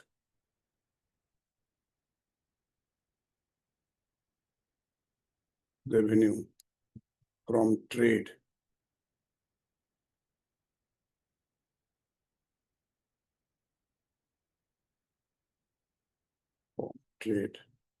in goods and services.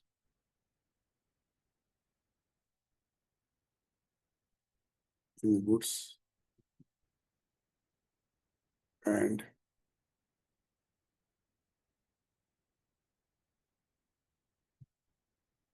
goods and services.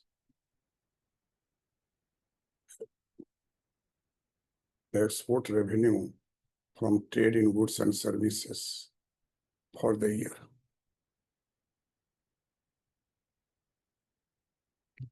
For the year.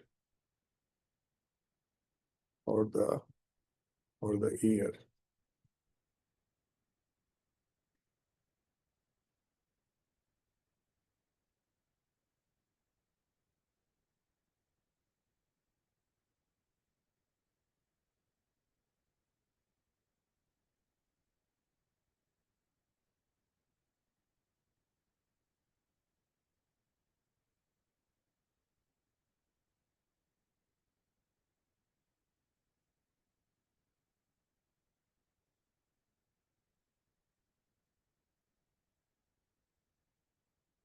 Start.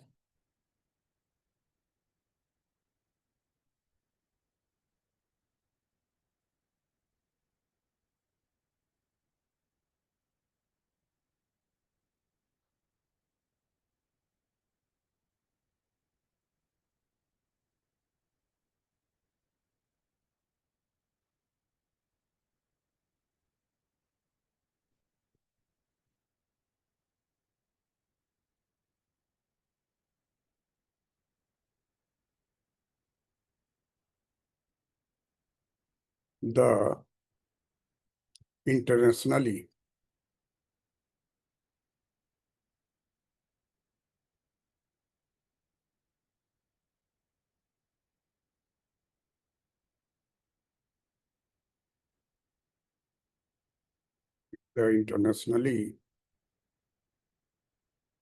recognized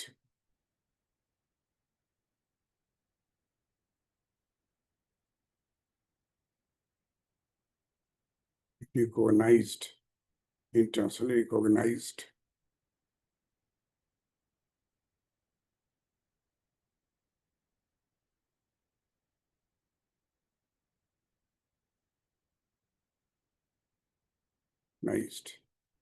thresholds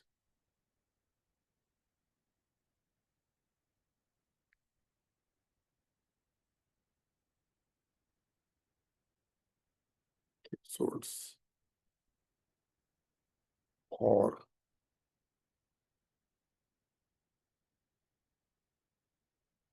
external debt risk indicator or external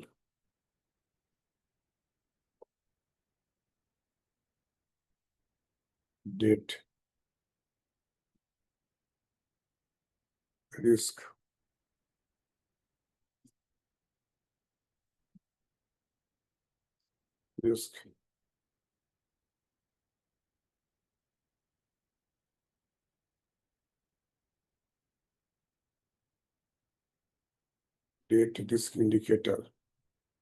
debt risk indicators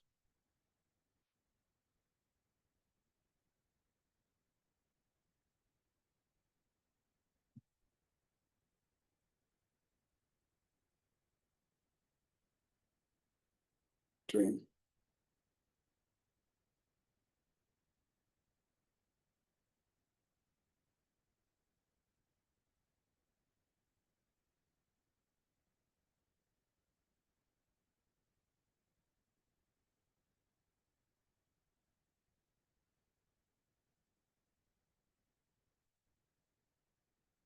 Liability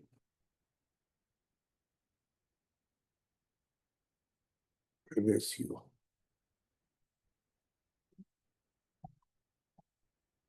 Debt ratio.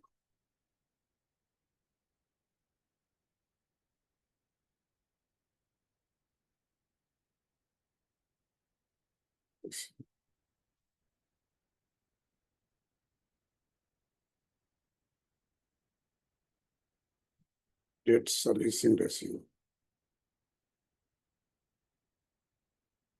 Debt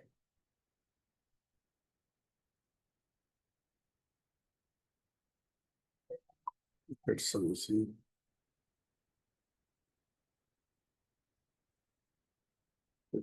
ratio.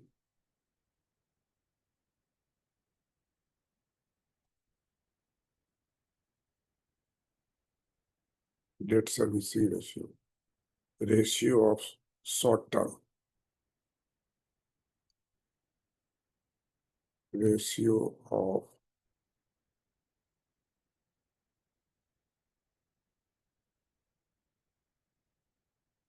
short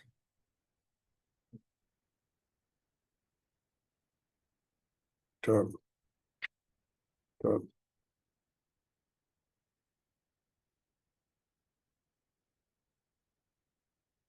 external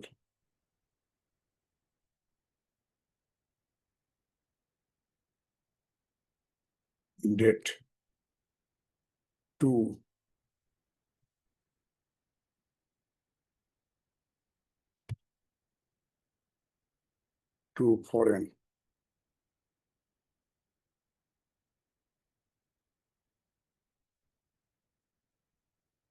foreign exchange, to foreign exchange reserves.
Thus, we come to the conclusion at the end of 2024, the liability ratio was 12.8%, the debt ratio was 63.8%, the debt servicing ratio was 6.5%, and the ratio of short-term external debt to foreign exchange reserves was 42.4%. China's major external debt indicators were all within the internationally recognized thresholds, indicating that the external debt risk is controllable. Controllable.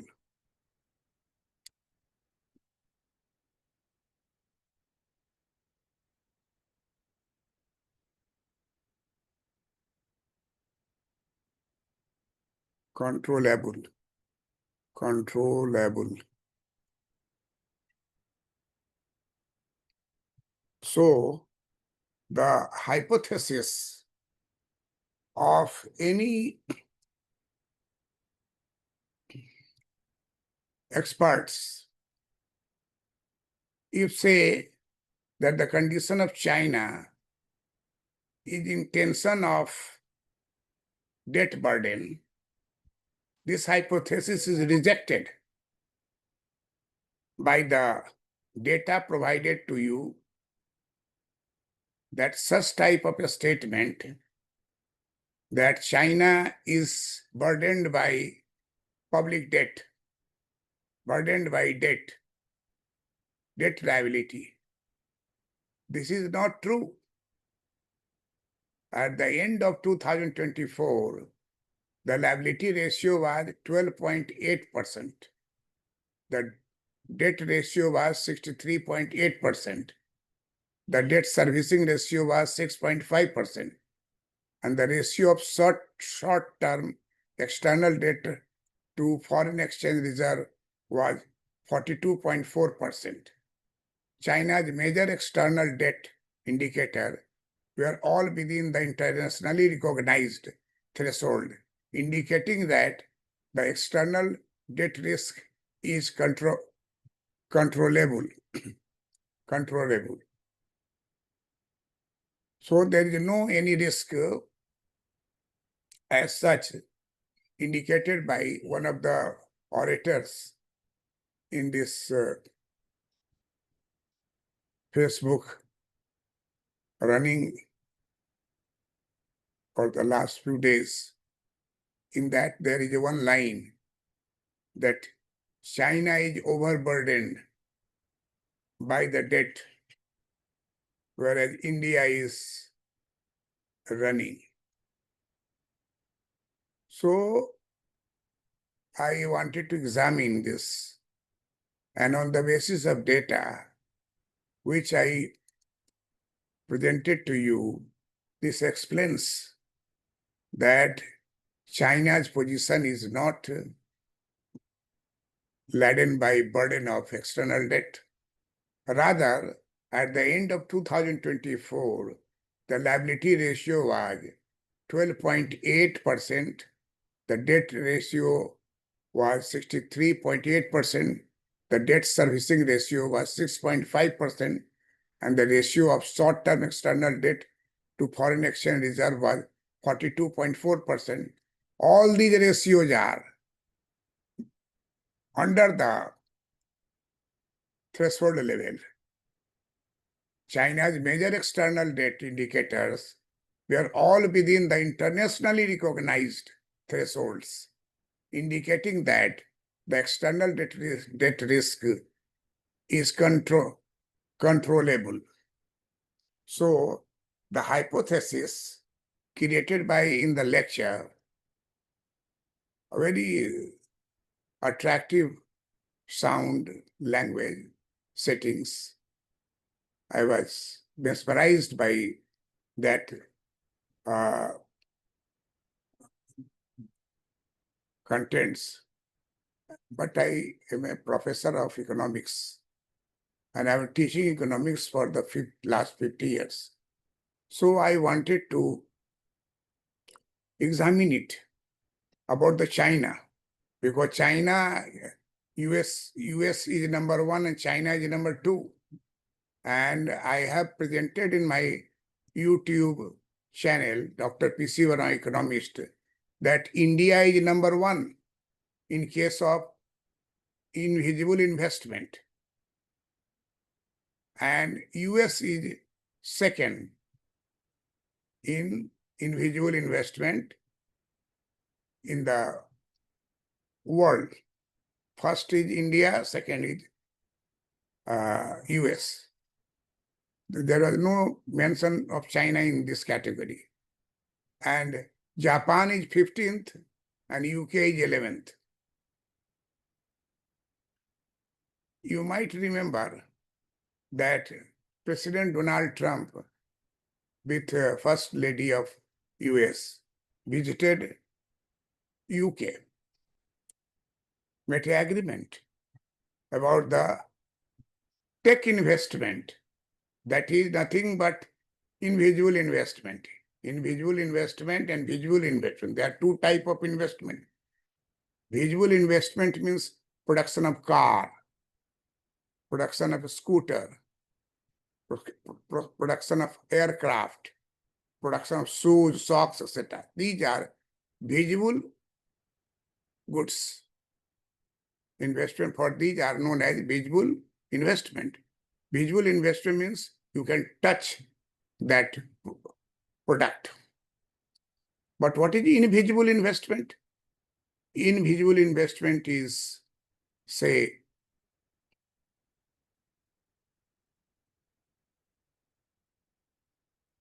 Google, Meta,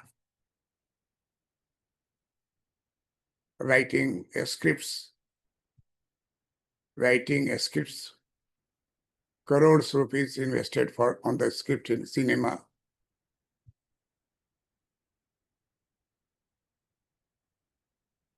Again,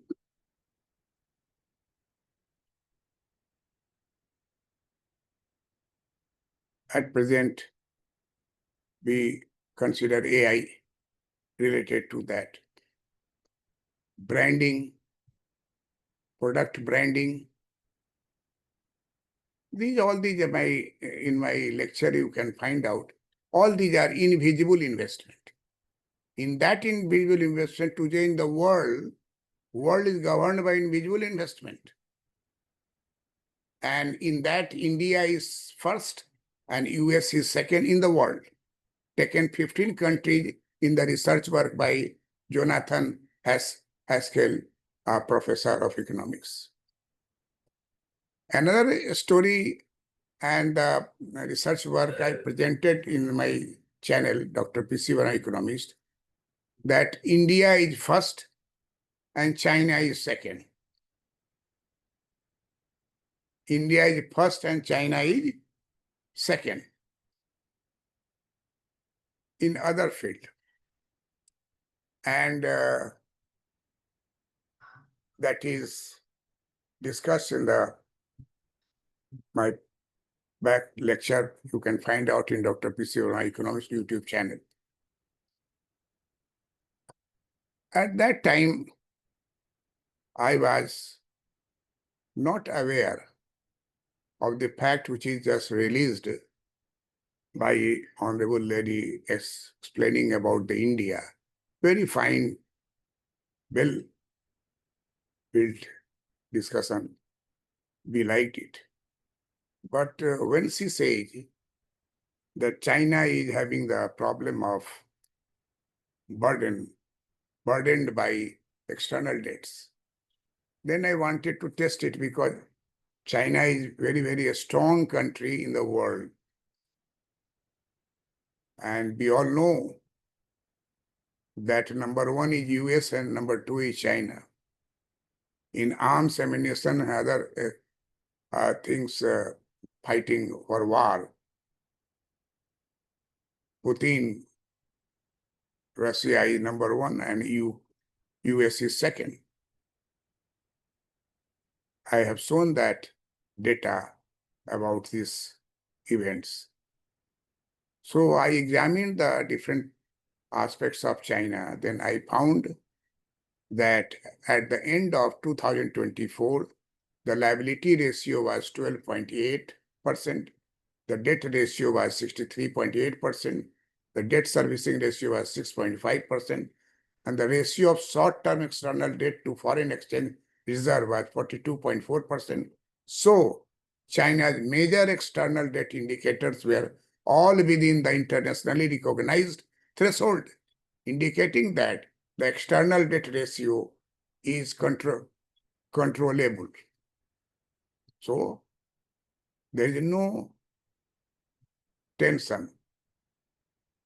There is no any problem regarding these liabilities created by foreign exchange, created by external debt. Everything is in a normal way and within the internationally recognized threshold. So the China is still standing second in the row. US is number one in the row, and the other nations are below. India is in third position and wanted to in fourth position, and it may go to third position in next year if everything is all right. There are certain variables and functions. Functions is of two types. One function is deterministic and another function is stochastic. So in 2070 to 2027, if there is deterministic equation, it's all right, it will happen, and India will shift from third to fourth to uplift third position in the world. But if there is a stochastic function, that sudden war, sudden breakdown, sudden earthquake, sudden thunderbolt, sudden such type of natural calamity, sudden earthquake. So these are sudden things that will happen in case of any function of the country. That is called a stochastic function. So if there is no stochastic function, then sure that India will get up from fourth to third rank in the world. Thank you for watching the video. I am Dr. P.C. Verma, economist. I have been teaching economics for the last from 1973 to 2025. And I was professor of economics, HOD in Patna College, Department of Economics, Patna University, Bihar, India. I had my office in Mukherjee Nagar in Hindi medium for UPSC and other state civil services, and English medium just besides the Raj coaching and Khan coaching of Delhi. That's their third building, P.C. Verma Economics Academy. During COVID period, I shifted to online teaching, and therefore it is now students of different states are being taught by me in online teaching. You can join for UPSC and India State Civil Services or All India Economic Services or RBI officers examination covering the portion of economics. Anything on a state level in Bihar or outside different states, where economics are there, I teach economics. Economics for economics students, economics for the optional in different competitive examination. And this is my humble request that economics is necessary for all students of commerce, science, business management, and IT and engineers. I have taught all of them in the last 50 years. Because in GS portion, world GS and Indian GS, these are two things questions are asked.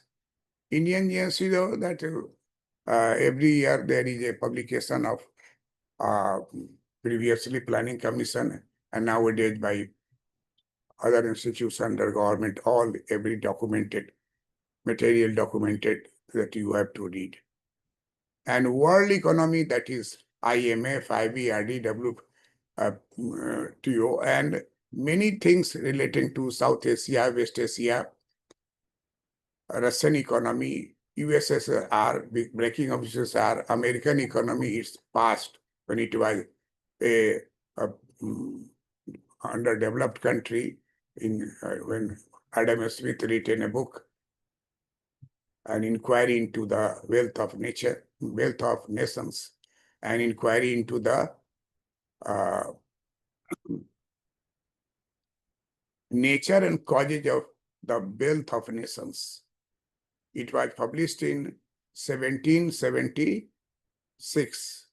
And the same year there is a War of Independence, America, you can check it.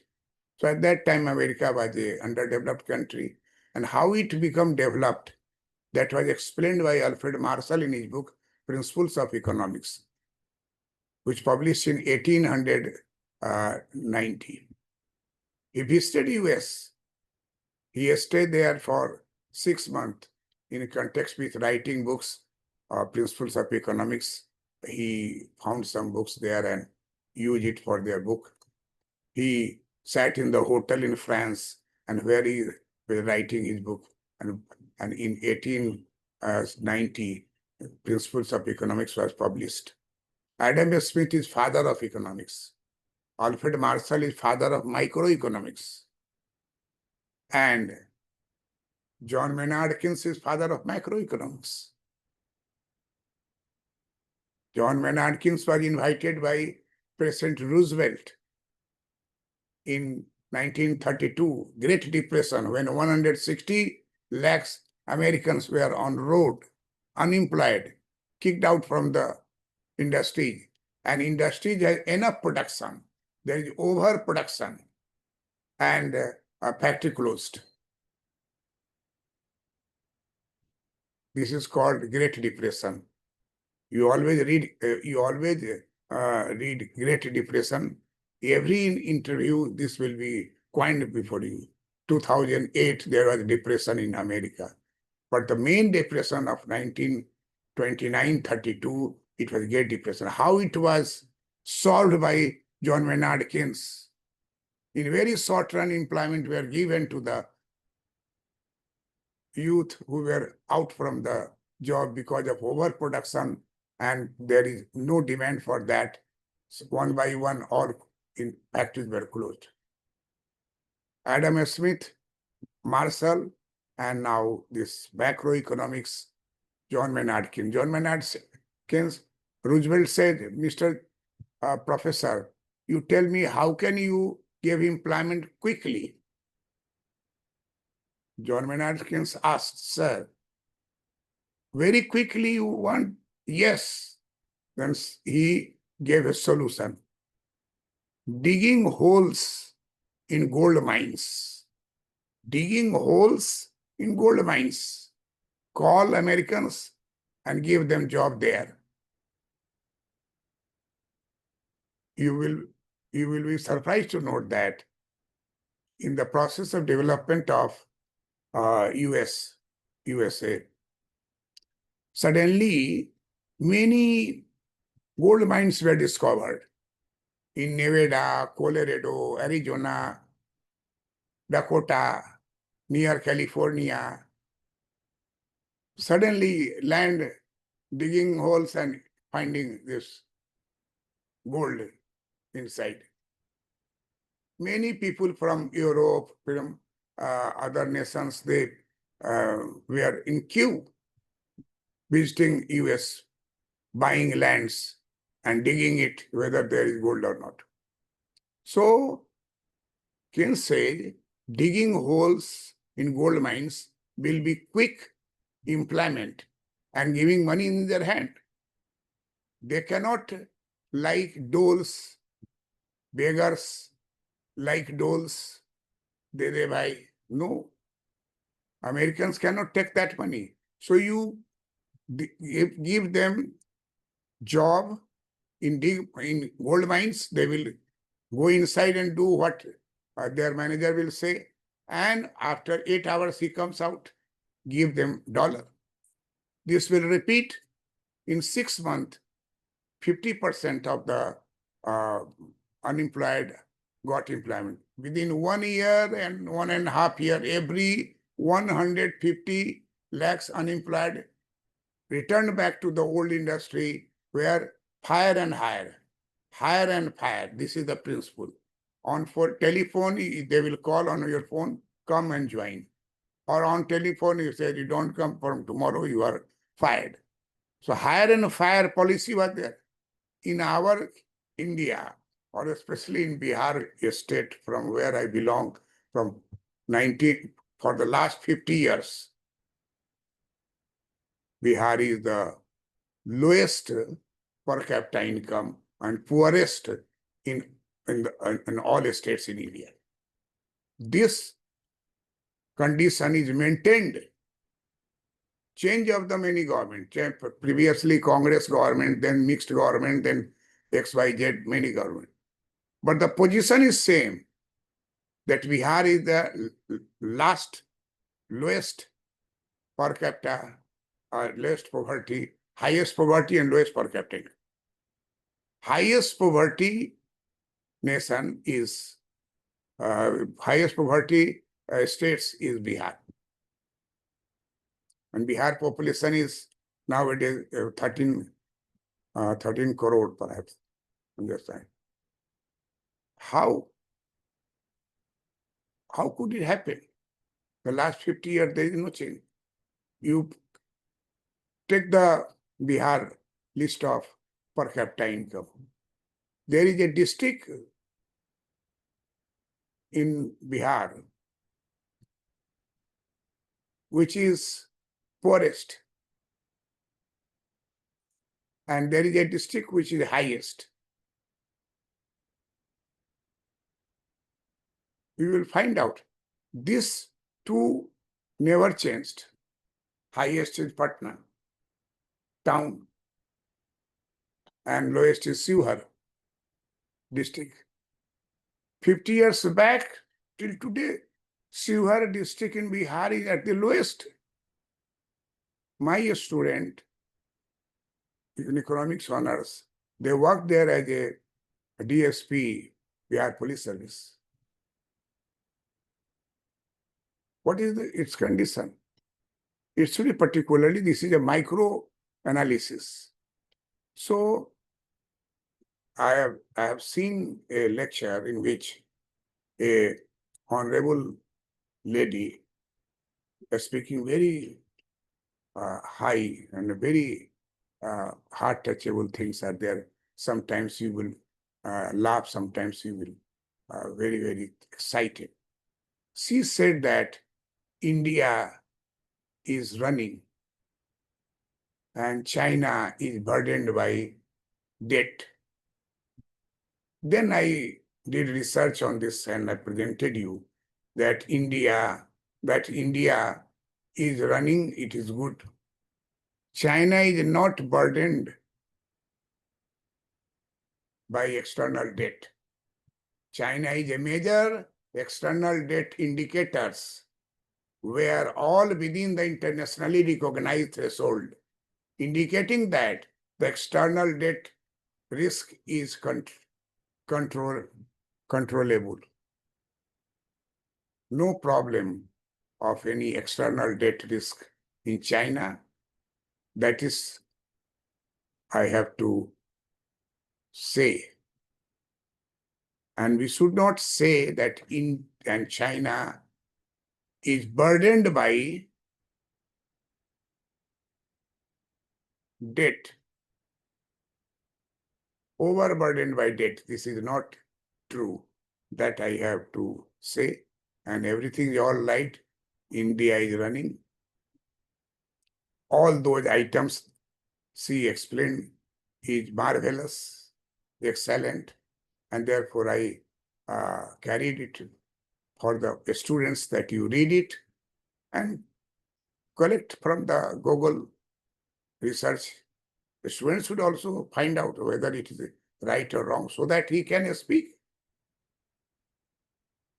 I have I have been when in Patna University.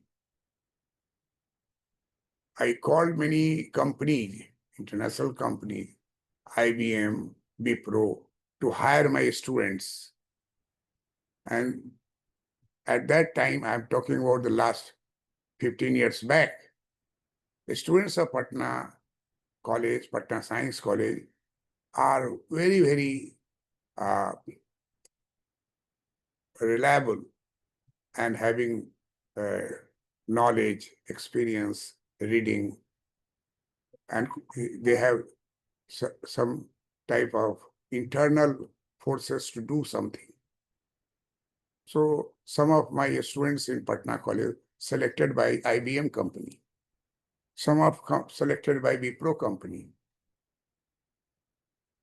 They move different colleges in Kolkata here and find out good students hiring just at the graduation level.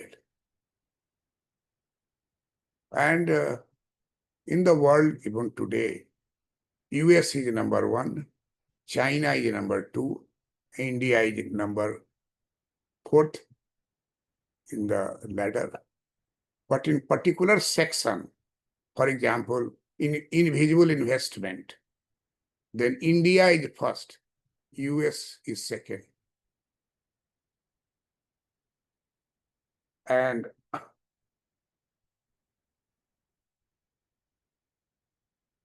in case of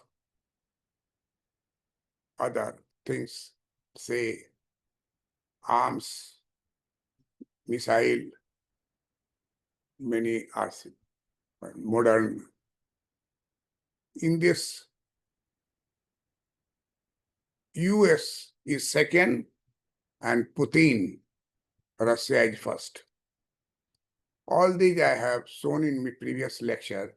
You just see Dr. P.C. Verma, economist, YouTube channel, and read it, and make sure you may consult Google, other research papers, so that you will be confident to speak anything with a bold sound and confidence inside to the interviewers. Thank you. Like it, share it, subscribe it. Like जरूर कीजिए. Dancing singing पर बहुत like होता है, teaching पर like नहीं. Like जरूर कीजिए, ये थोड़ा अच्छा लगता है.